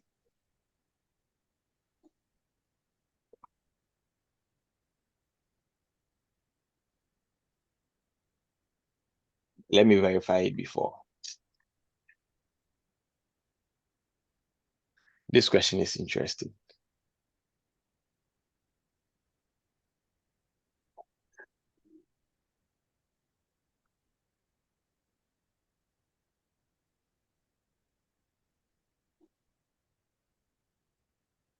Right. So the answer is AWS managed services. Myself, when I saw it, I chose cloud adoption framework. And interestingly, the closest that you can come, the closest that it can come is well architected framework. Now, this is what the AWS managed services from the AWS website says. AWS managed services helps you to adapt AWS at scale and operate more efficiently and securely. Yes. So this question like is what was taken bam from their website, from the definition. Hey, you are saying A. So I beg, explain the cloud adoption framework. If it is already migrated, then it can't be B, right? No. Exactly. Yes, it can be B because B is what you think about before. The company wants to adapt AWS at scale and it has already migrated. Yes, and operate more efficiently and securely. So it has already migrated. So I beg, please explain if the migration has already taken place, what is the adapter skill there? Yes, so the factor is wants to adapt. You see, when you are looking for answers, you will look for your keywords from the certain, like some terms that AWS like makes mention of. Yeah, You get it? I get the keyword, but I'm saying that what's the meaning? Because I think the meaning of the adapter skill. Yes, so it's more or less like using Jason. So one time you go come and type C02. No. Oh, but I see maybe the cloud adoption framework. That is if you're considering moving to the cloud space. Yes, so no. before you come onto the cloud space, it's like the structure you lay down before migrating over. This one, I think they are already into the space, into the cloud space, and they want to operate effectively. So managed service will be everything is automated or something. So exactly, I think it makes a bit more sense right now. And then the well architected framework is like something that you consider, right? So the closest, that's why I said the closest you can come is what the well architected framework. But the well architected framework are pillars that you consider when you are structuring your resources or your provisioning your resources, right? To fit into your principle. But so for you to not suffer and then probably miss any of the pillars, you will use what? Managed services. So that is what, You know what we could do? Maybe we look for the definition for the AWS site stuff for the cloud adoption framework and then the well architected framework. Okay. So this is AWS cloud adoption framework. Yamba. Great. Open.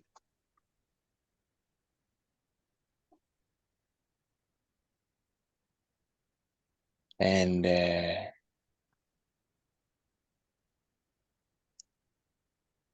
well architected.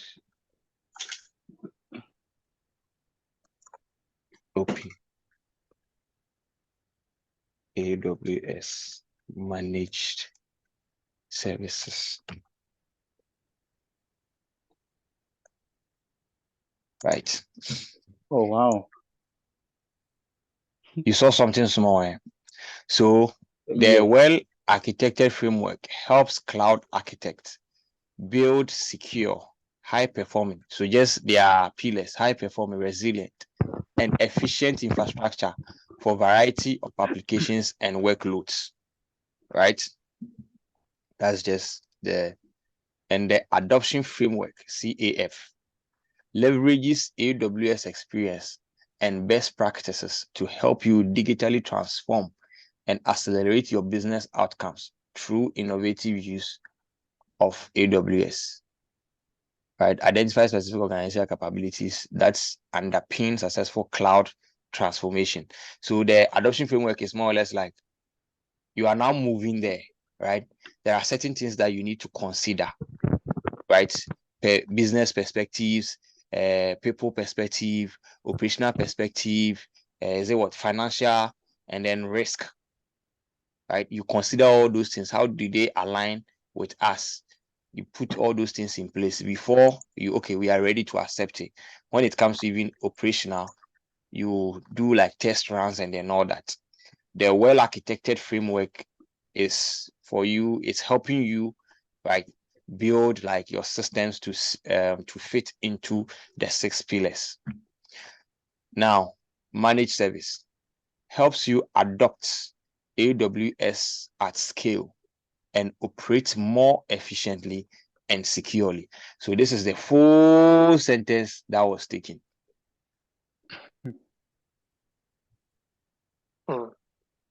So the answer that even comes closest is the well-architected framework. But the well-architected framework is more or less like a manual stuff. And then the managed service is just like you using their managed services, you know. No. So untumin kaya dini baba. Automated services. Exactly. So Bridges says utilize their services for what it's worth. Exactly. So you are adapting at scale.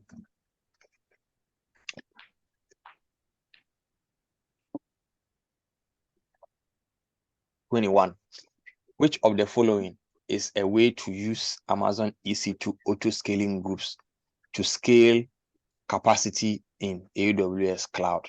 I explained this one to today. This one to is a 2-4 ball. Answer fast. Alfred, you won't make a mention your name. Okay, Alfred has answered first. Oh, the answers are not coming.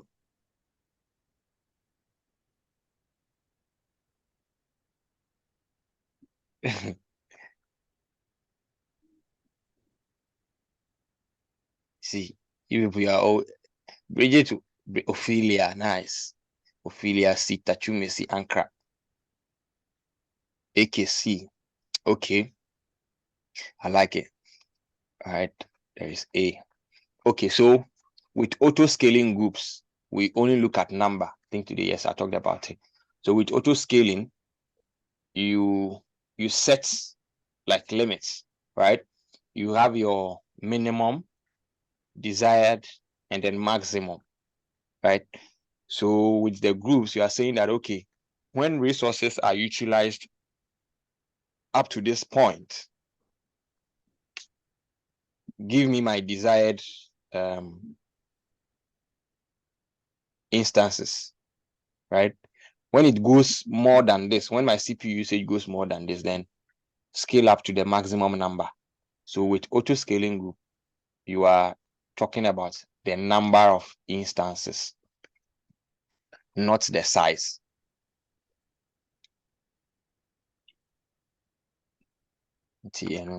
Serverless, or these ones, they are out. So the correct answer is this. The distractor is this. The number. Okay. Yes, so we are looking at the number of EC2 instances in or out automatically based on demand. Which of the following is an AWS value proposition that describes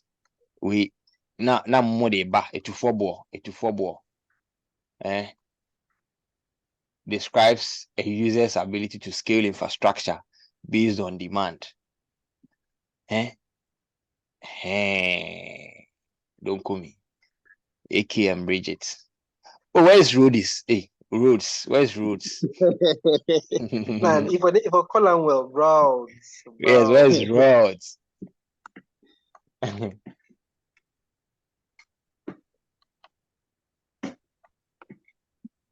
Correct. Hey, Chairman, when you drink the water, you go drown. Charlie. Yes, resource elasticity. What AWS benefits is demonstrated by on-demand technology services that enable companies to replace upfront sales expenses with variable expenses. You are trading, so you are trading capital expense, you are trading capex. Please, has the file been shared in the group? File where the end share.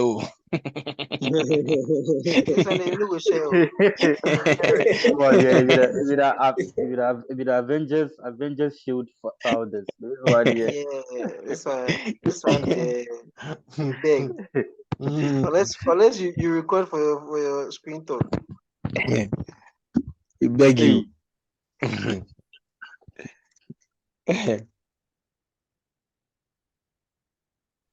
This recording stuff we no go share. We go share the beginning.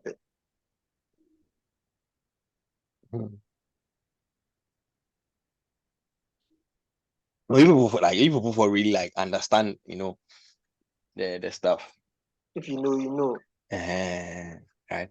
And then so the questions try and grasp that's why we are explaining it like one after the other one before we move on. Then we will brush through the correct ones, then no. So say. So I don't why do you not want to share the soft questions? Not everybody can assimilate everything at the go. I know, but he will share the recordings. We'll go share record. We'll cut them. It is a we don't get sense. We go cut them. Answered files actually the Google file. Don't you go figure it out.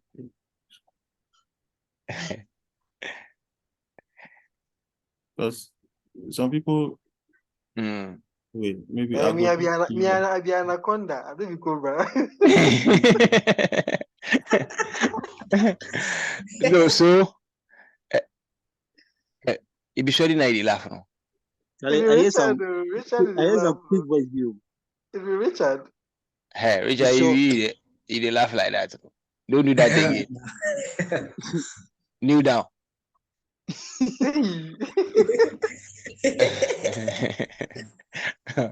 So trading capex for variable expenditure is pay as you go pricing. Who chose B? Somebody chose B. Yeah, the lady. So that the person will kneel down. Or become EAC, Ibisita. You sit there, some I can't show.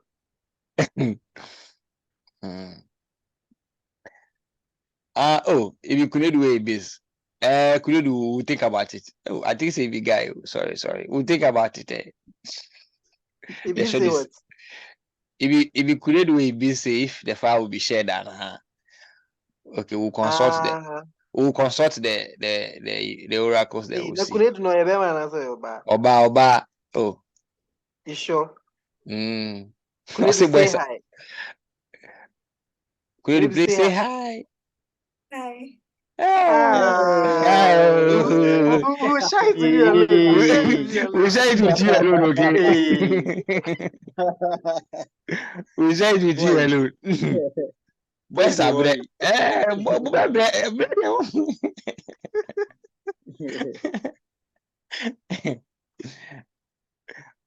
Which AWS service? So yes, that is it. Pay as you go pricing. Which AWS service can a company use to securely store and encrypt passwords for a database? And your gender, we like it like that.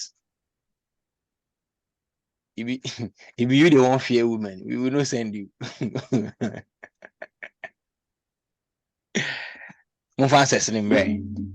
Can a company use to store and encrypt passwords? Yes. So we are looking at store.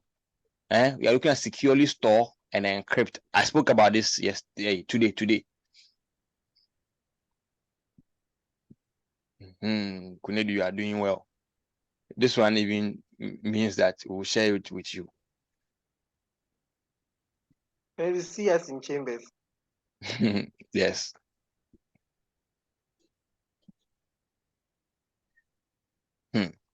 Okay, so we are seeing B and D, right? So I think in one of the questions, I said, say, when you talk about storing and encrypting passwords, then we are looking at secret manager. Cognito is more or less like a recognizing service, right? The person behind the identity management. Okay, the person has typed in the password, has typed in the username. Okay, it matches. Okay, you can come in, right? You see, when you go for code, like authenticator, right? And then IAM, identity and access management, is just the utility. Isa, Zoom gets chambers. Yes, Zoom gets chambers. Make you don't mind that. Make you don't mind that. Make you don't mind that. We go ignore answer. No, say Zoom get room. You know, no. It rhymes. Zoom with room. Zoom rooms. Zoom. A company wants to migrate to AWS and use the same security software to use this on premises. The security software vendor offers its security software as a service on the cloud. Where can the company purchase the security solution? This one too is Fala. Look at how the ladies' answers are Etwatwaso, Bridget, Ophelia, Angie, Kunedu, Eki. Who's Etwatwaso? Why the words you were he wasn't you know the answer. You go answer again. You know go answer again. Oh, no go. Okay, we'll go acknowledge you people small. But please, you never already where you are. Hey, is it Cobra? I said me have anaconda. I was on 247. Okay, so that'll be marketplace, right? So these are places that third-party developers sell like stuff, right? That's the AWS marketplace. Okay, a company needs fully managed, highly reliable, and scalable file storage that is accessible over the server message block protocol, which is also called SMB. Which AWS service will meet this requirement? We have to loto. We offered answer. Be correct. Hey, Kunedu. Kunedu. My Kunedu. Angie, where do you be at you? Who be having? A company needs fully managed, highly reliable, and scalable file storage that is accessible over the server message block protocol. So we are looking at SMB protocol. Elastic block store.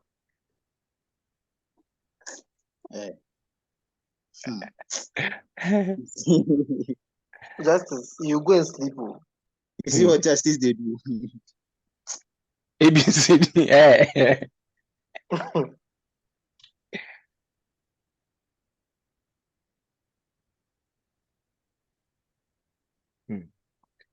So highly reliable, scalable.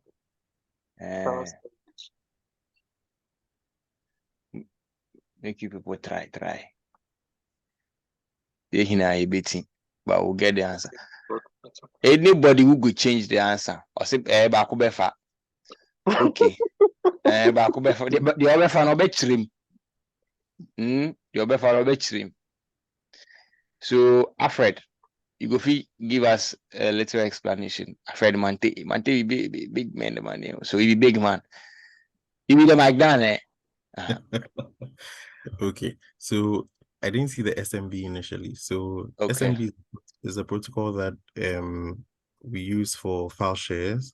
Right. And in this case, obviously, then it goes straight to Windows File Server. If there wasn't SMB, then we could look at the Elastic File System, the EFS. EFS, right.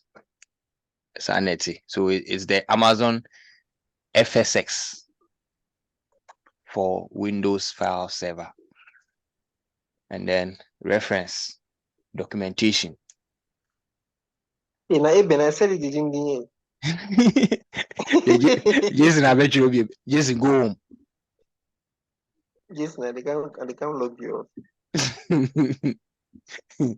So Amazon FSX for Windows File Server provides fully managed shared storage built on Windows Server and delivers a wide range of data access, data management, and administrative capabilities. The question is fully managed, highly available.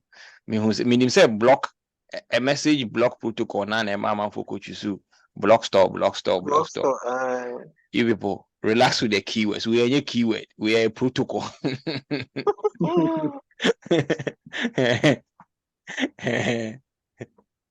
right, so this is the answer. A company is planning to migrate its application to the AWS cloud. Which AWS tool or set of resources should the company use to analyze and access its readiness for migration?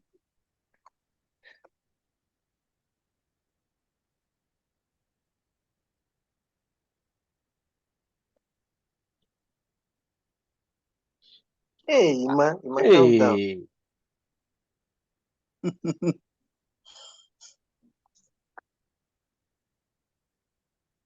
Muye mani yesa na efe.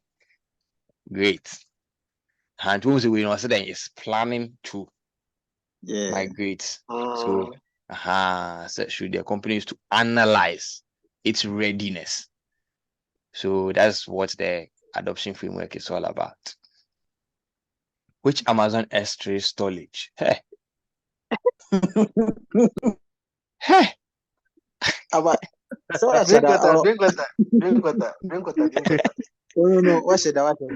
Hey! Number 20. He did on tape stuff. Number 20. Unless you go for Amazon. Which Amazon? Intentional. No. Itaya. Which Amazon S3? Oh, chama transfer. Justice, me I should kneel down. Go home. Okay, you read. Oh my goodness. Which Amazon S3 storage class automatically moves rarely accessed data most cost effectively? Most cost effectively.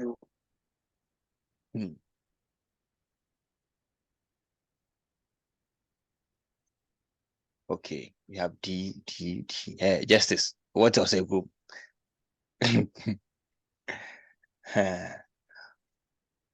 Most cost effectively. Rarely access data.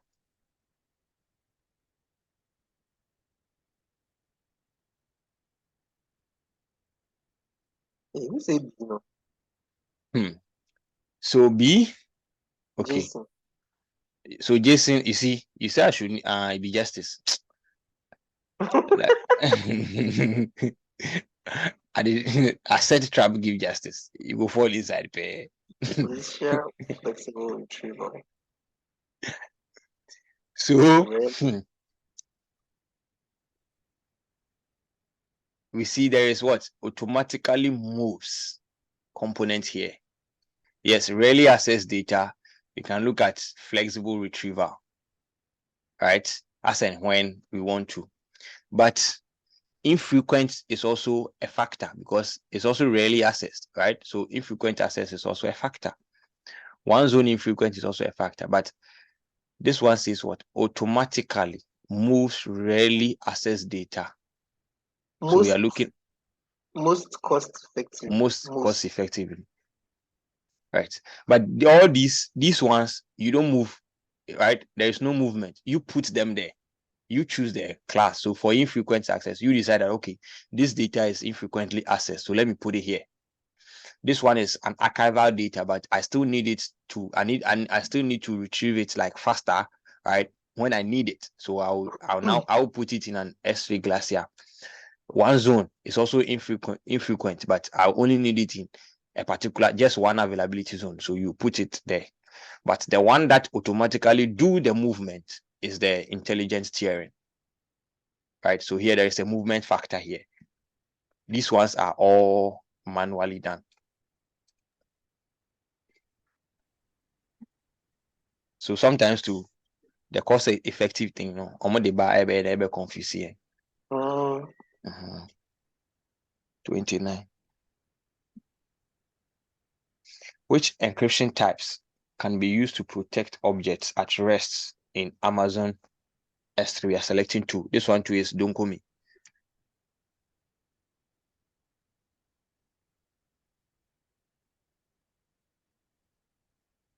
Data at rest. It's a thank you. Hey, who is voting on the post this evening? No, Efia is learning. Usunya de na waba page ni the questions ni be we ebi sunya de. This is what they go through like Beckett like this. So some people then they learn Beckett. The ones that they will come the study group, then they will look at the questions, then try the answer. The Albert notifications. Yeah, so the answers no they come on. And munim data at rest. Different types can be used to protect objects at rest in Amazon S3. Yes, so we are looking at encrypting data at rest in S3. Okay. Server-side encryption in Amazon S3. Yes, so the answer is this: the first 2. Actually, we are looking at server-side encryption, right? At rest. Yes, at rest. Until baby at the end free band the source. So you can server-side. Server there like baby at the end what? So what I say? Application server. It means that the server that holds the application or the device or the computer or the system that holds the application. So you can server-side where the source is. So if you are in your house, you are at your server side. If you are in your house and you are not moving, you are at rest. You are a data at rest. So server-side encryption with S3 managed encryption keys, server-side encryption with KMS managed keys. So TLS and SSL are for transit, like when it's in transit, right? Yes, when it's in transit. We the encounter.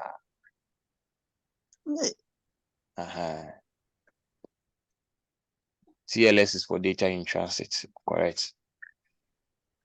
A company wants to use application stacks, correct, to run workload in AWS cloud. The company wants to use pre-configured instances. Which AWS service will meet this? Pre-configured. Should I say Nkulenu? Who is talking? Kneel down. So anytime you see pre-configured, right? Pre-configured, then you know what kind Nkulenu. Bridget, where is your answer? Wada. Which is better? Shit. So I say Jason. Right. I see some flora for here.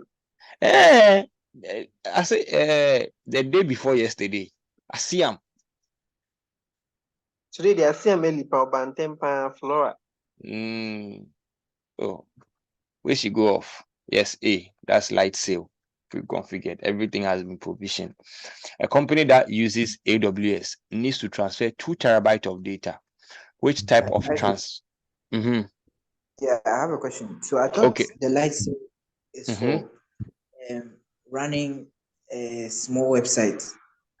No, it's actually not for small website though. It's just a lighter version, right?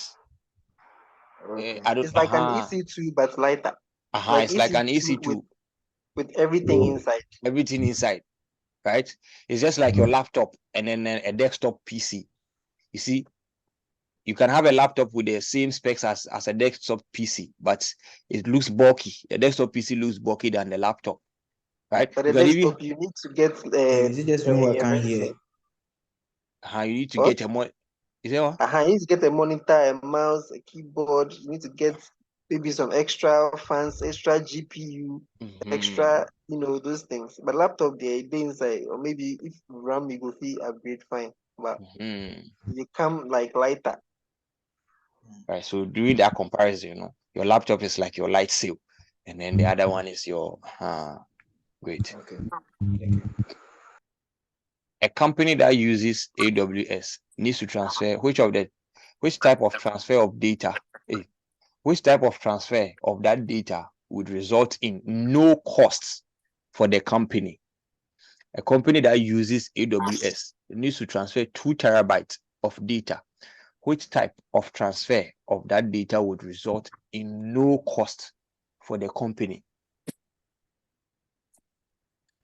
So here we are looking at direction of the transfer. The last to answer, first to answer. D. Benji si exam si ni gomo. Bandwidth transfer from the internet. Wow. How bandwidth transfer to the internet? The transfer between AWS.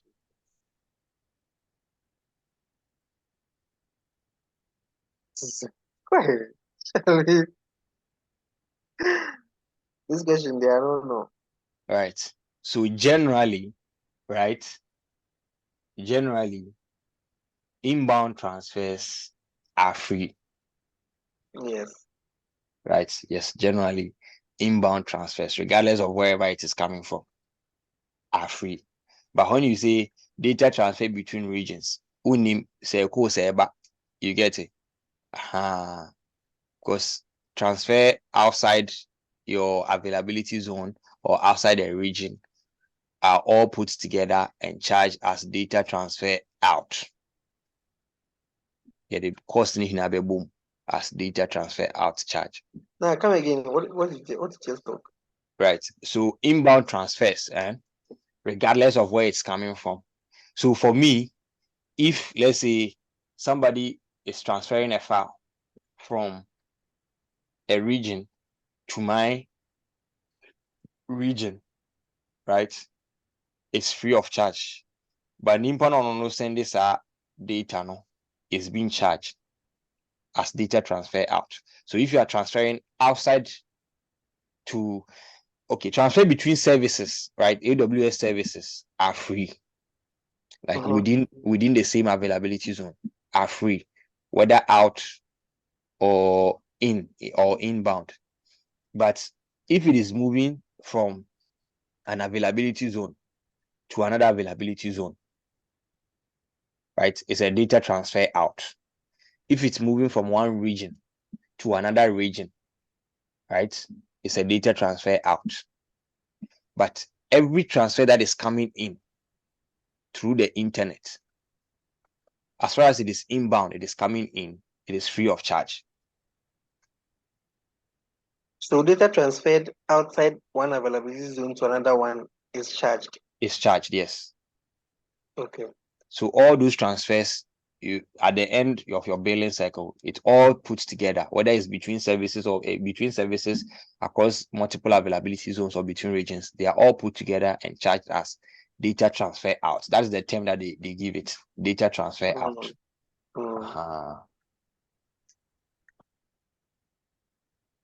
So inbound transfer from the internet.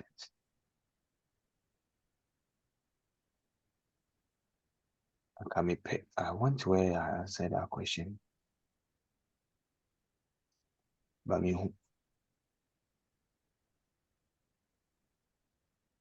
Okay.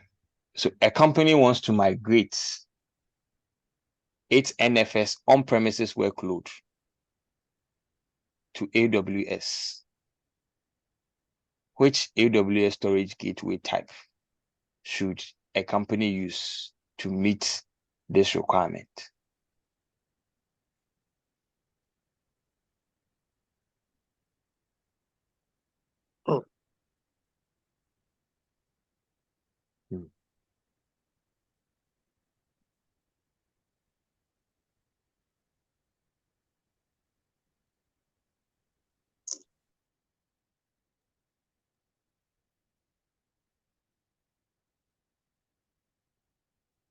Need for speed.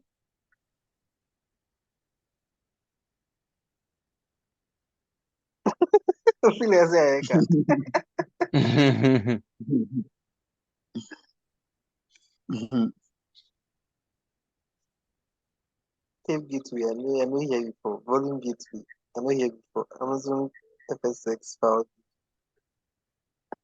That's the only thing that sounds like something that can exist. Let's choose. Come now, you know or you research? Come now, you go washroom. I did search. So where is Mr. What's it called?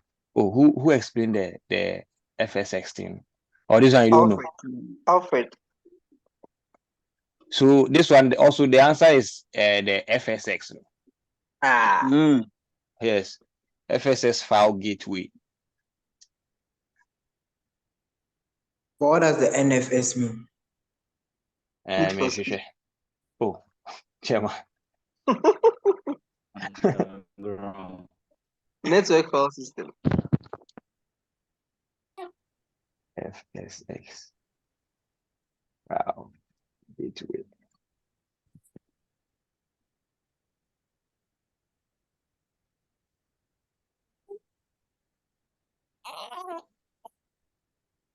Hey, what that? Baby. Who's that? Baby. Cute baby. Just say no be You will put a disturb the kitty. Okay, so Amazon FSX file gateway is okay. See this one. Let me I will talk the C02 song. It's a new file gateway type that provides low latency and efficient access to in-cloud FXs for Windows file servers. A Windows file server file shares from your on-premises facility. If you maintain on-premises file storage because of latency or bandwidth requirement, you can instead use FSX file gateway for seamless access to fully managed, highly reliable, and virtually unlimited Windows file shares provided in the AWS cloud by FSX for Windows file server. So Wahala.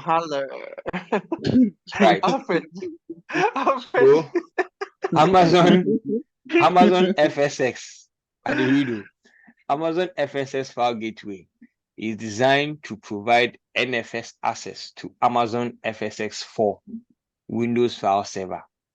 This allows you to integrate your on-premises applications and workloads with the NFS file storage provided by Amazon FSX. Oh, Charlie. I conf. It's too much. I conf. This thing's actually don't bunch. Oh, now me type among country. Charlie, me go.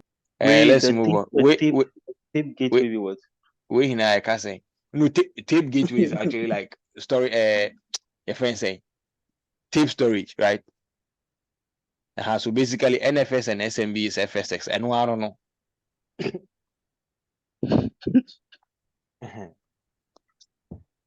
Tape gateway just say they exist, and then yes, I distract this. Yeah. So tape gateway is like Adiwe. No, tape. Just like our normal tape storage kind of thing. It's something that doesn't exist. So what you say?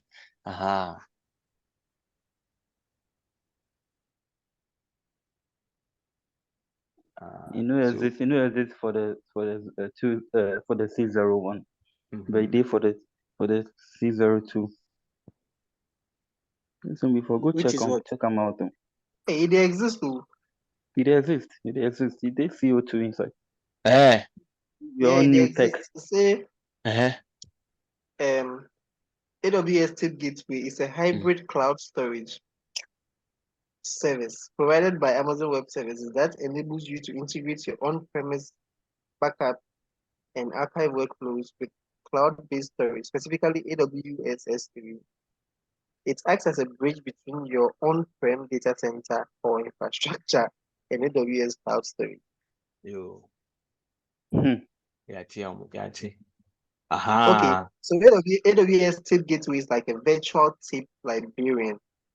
It lets you virtually access and manage those tapes stored in the cloud, specifically S3, without actually moving the physical tapes. Okay, so another one on the NFS. Amazon S3 File Gateway offers SMB or NFS based access to data in the Amazon S3 with local caching. Come again.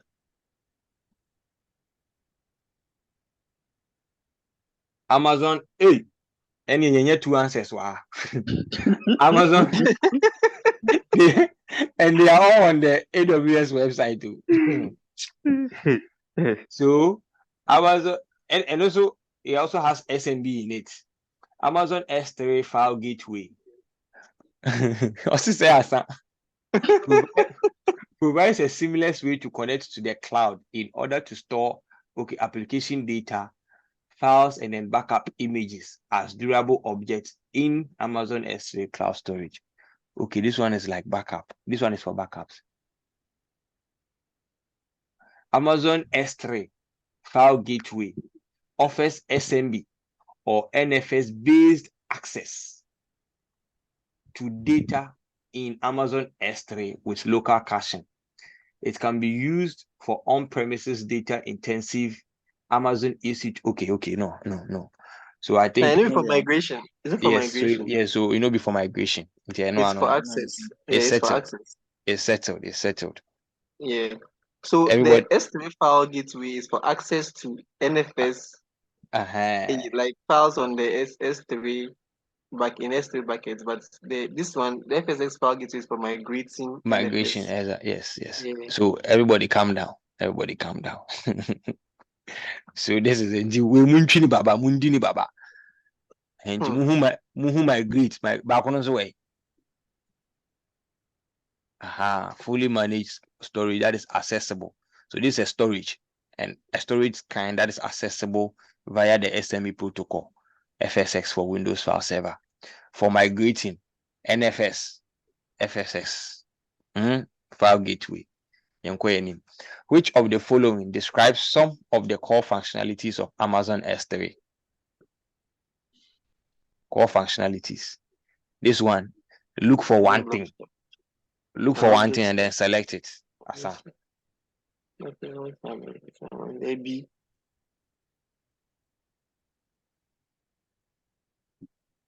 If you put type your answer, or you have given up. At first is B. Ophelia. Ophelia, then I'll see Kunedu. Network to us. So then I'll see when be Sita. I'll see Bridget. Sita, it's two voice at you. Sita, say hi.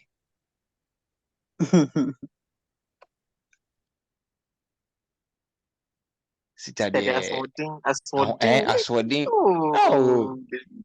Kneel down. Hey, you see. Oh, really? Who said kneel down? You see, you are shy. You know, Sita, you say hi, the high no. Hey, I am the one. Ophelia Sita. Hey. Do my Prince. Who said kneel down? I want to know the person who said kneel down, so that that person will kneel down. Yeah, the person have run away. Yeah, run away. It's like come again, you see. Yeah, so that's object. Okay, go sleep. Yeah, I be saying no get lights. The phone probably died. The phone died. I should say phone die. Oh yeah. Yeah, so object storage, right? Prince, check if Bridget there. Bridget have more times. They do we. Bridget, when you say Beman, they using the phone. No, say then you. If they do, Adanko that day. She go there inside, but then she go bed. Hey, she can't show eyes. Hey, we are sorry. We apologize. Prince is a man who is using your distance. Say hi. Prove me wrong. Prove Prince wrong. Shy the atanfo. Hey. Okay, hi. Hey, hi. Hey. That are my voice. Which AWS service or tool can be used to capture information about inbound and outbound traffic in an Amazon VPC? We will see. We enyeka na suggest it.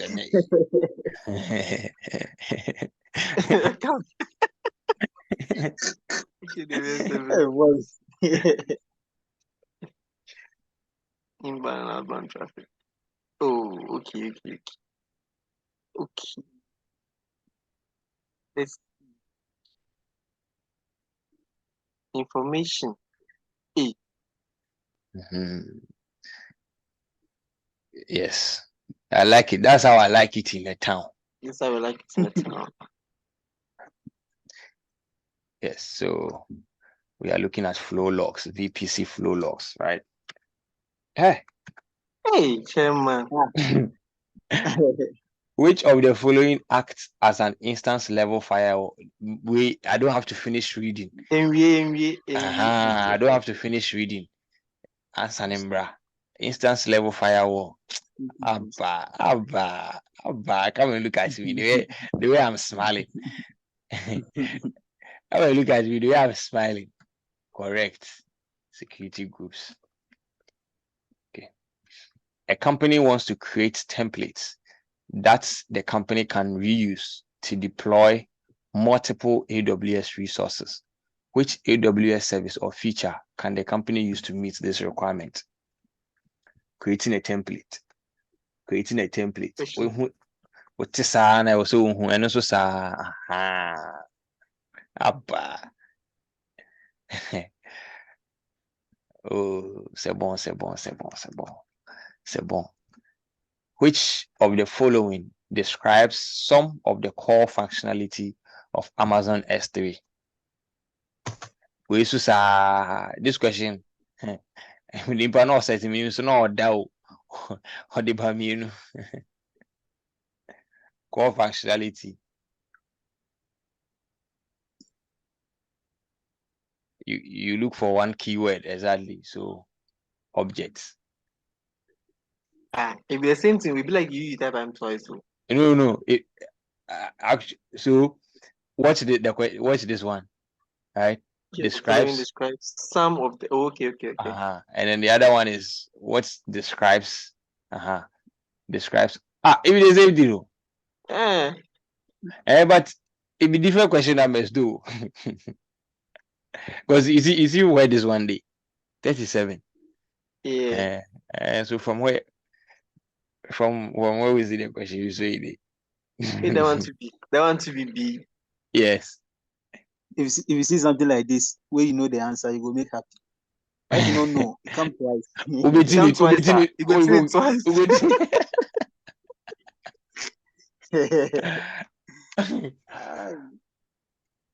A company is planning to move data backups to the AWS cloud, but the company needs to replace on-premises storage with storage that is cloud-based but cost-effective and can integrate seamlessly with their existing infrastructure. Which AWS service meets these requirements?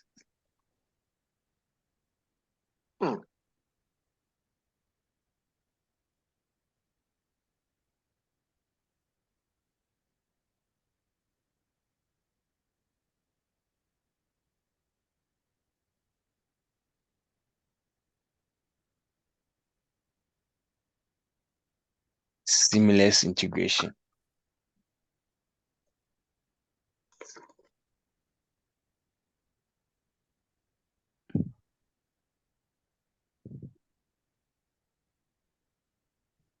Isaac, since Yep. we are not sure, it would be good if we can get the definitions for, or find the definitions for all the other ones.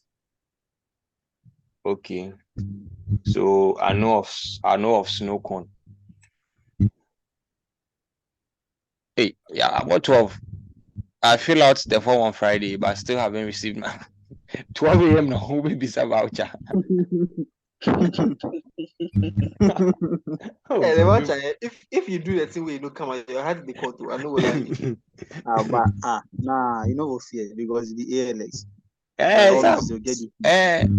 But sometimes you so it's not their fault.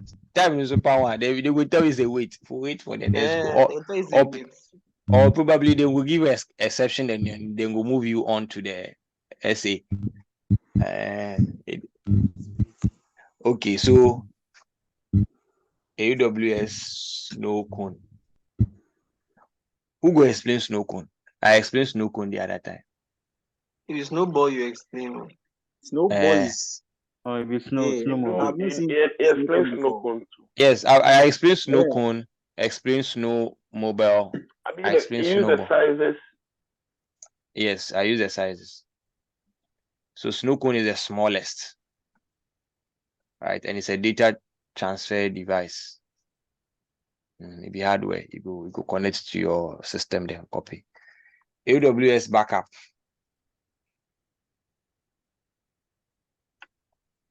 It's a backup service. I know here before, sir. Myself, but it's a backup service. Yeah, but this one they are now trying to move to AWS cloud. So they are moving data, right? And then the company needs to replace the on-premises storage with a storage that is cloud-based but cost-effective and can integrate seamlessly with their existing infrastructure. Elastic file system. Hey. Explain. Elastic file system because they wanted to replace what they have on-prem. So as it be elastic file system, the on-premise storage, you will replace the on-premise storage. I have no idea. We can wear the canyon. You get light. Your light's coming. Actually, I still search for a card. So I should say be bio. It is snow cone. The only the first one. Okay. So if they talk D, now why they talk D? Because the only reason I talk D because they say they want to replace the on-premises storage with a storage that is. So all the information for the on-prem, no. Then for Kayam go cloud. Yes. So you can imagine the data they for buy before they go to migrate. So the best before the snow cone. Yeah. Move data backups. If you say move data backups. No, but they need a storage that is cloud-based. A storage that is cloud-based, though. Yes. Snow cone. Judith come. Oh, Judith, where did you go? Relax. So, see, read the question. It said the company is planning to move data backups. So, underline move data backups to AWS cloud. Right. But the company needs to replace on-premises storage with storage that is cloud-based but cost-effective and can integrate seamlessly with their existing infrastructure. Right. So which AWS service meets this requirement? Now, which requirements? Are we talking about the requirements of moving the backup or replacing the on-prem storage? Moving the data from on-prem to cloud-based cost effectively. Yes, a cost-effective cloud-based storage that can integrate with their existing infrastructure. Judy says A. Judith explain. Yes, a storage gateway. I agree. I saw I'm looking for the documentation. I'm not seeing it. From there today, all these answers I actually like use the reference from the Amazon website, so that I'll make sure that I'm on the right path. Okay. Somebody else. So currently, you see the answer be A. Yes, storage gateway. Somebody have sent this thing. Now let me look at it. It's a set. You see the answer be A. Yeah, man. Storage gateway. Now, so this is it. It's a set of hybrid cloud storage services that provide on-premises access to virtually unlimited cloud storage. Like they replace. You can go to the bottom. You see the data migration as well over there, and then the data backup. So use cases: hybrid cloud workflow store, migrate application database. So migrate application data to EBS, and then backup data to the cloud. So we are looking at seamless integration.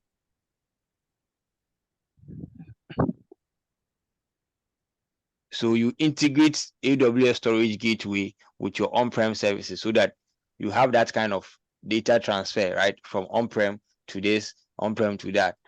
These questions, I don't go read 3 times. I go read 5 times. Aha. So these be the use cases.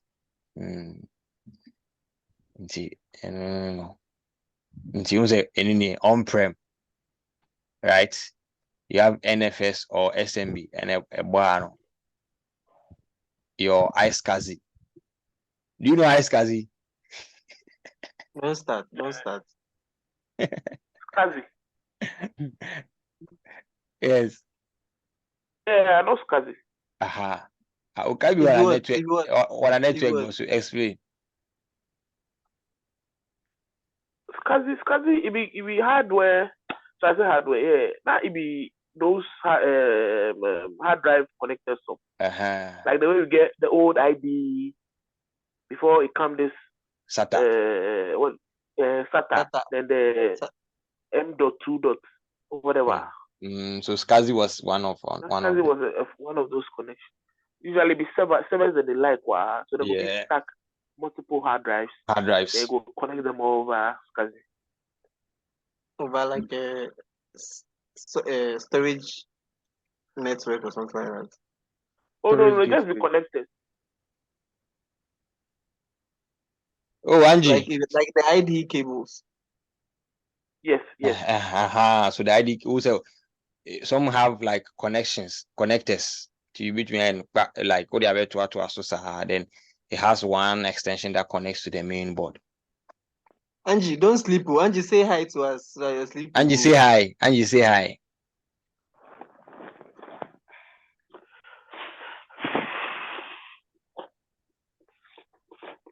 Charlie Prince, you should say can take prepaid card from my room.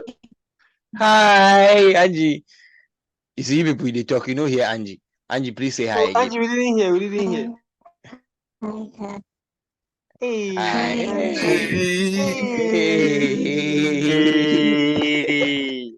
Boy. Hey, you people. Prepaid card, see people you did it. The sleep left behind though. You people, the next cohort go watch on that video. They say these people they are not serious. They will be say, so how are these people not serious and they were able to pass like this? They don't know if they show this with their motivation. The previous cohort. Yeah. How we find out say they pass? You don't hear any information. No, I mean say the previous cohort. The previous course, then say a few pay them pass, with a few them pass, then give them some job opportunities, make them go interviews. Let them all know go the interview. Flow. That's why they introduced the whole foundation. The whole foundation thing.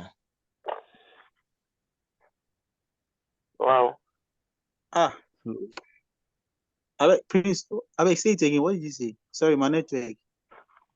They were given an opportunity for a job. They got like job interviews, but they couldn't go. They didn't go actually. Why I don't know if fear or what? It be shyness or fear. It be simple as that. As it be that be what justice talk, no. Them pass the exam, but them no bad that thing. That's syndrome. It be the syndrome. It be the syndrome. Imposter syndrome. Imposter syndrome. Yeah, them few say they don't make ready yet. Yeah. Yes, so that's the end. Yeah, let's go make you feel like go try. It know be my fault. The job description, everything. Aha, it plenty. It plenty. The job description plenty. If you see job description, I could say to go performance. Entry level cloud practitioner. Nah, they be brave. Hey, they do half for themselves. You go be somebody. Yeah, you go be somebody say you go be somebody say this is what I learned because. You go the interview, the person in the interview, you don't know half of them things. You bab. But maybe another reason we say, you see, when ALS taking, you cannot disappoint.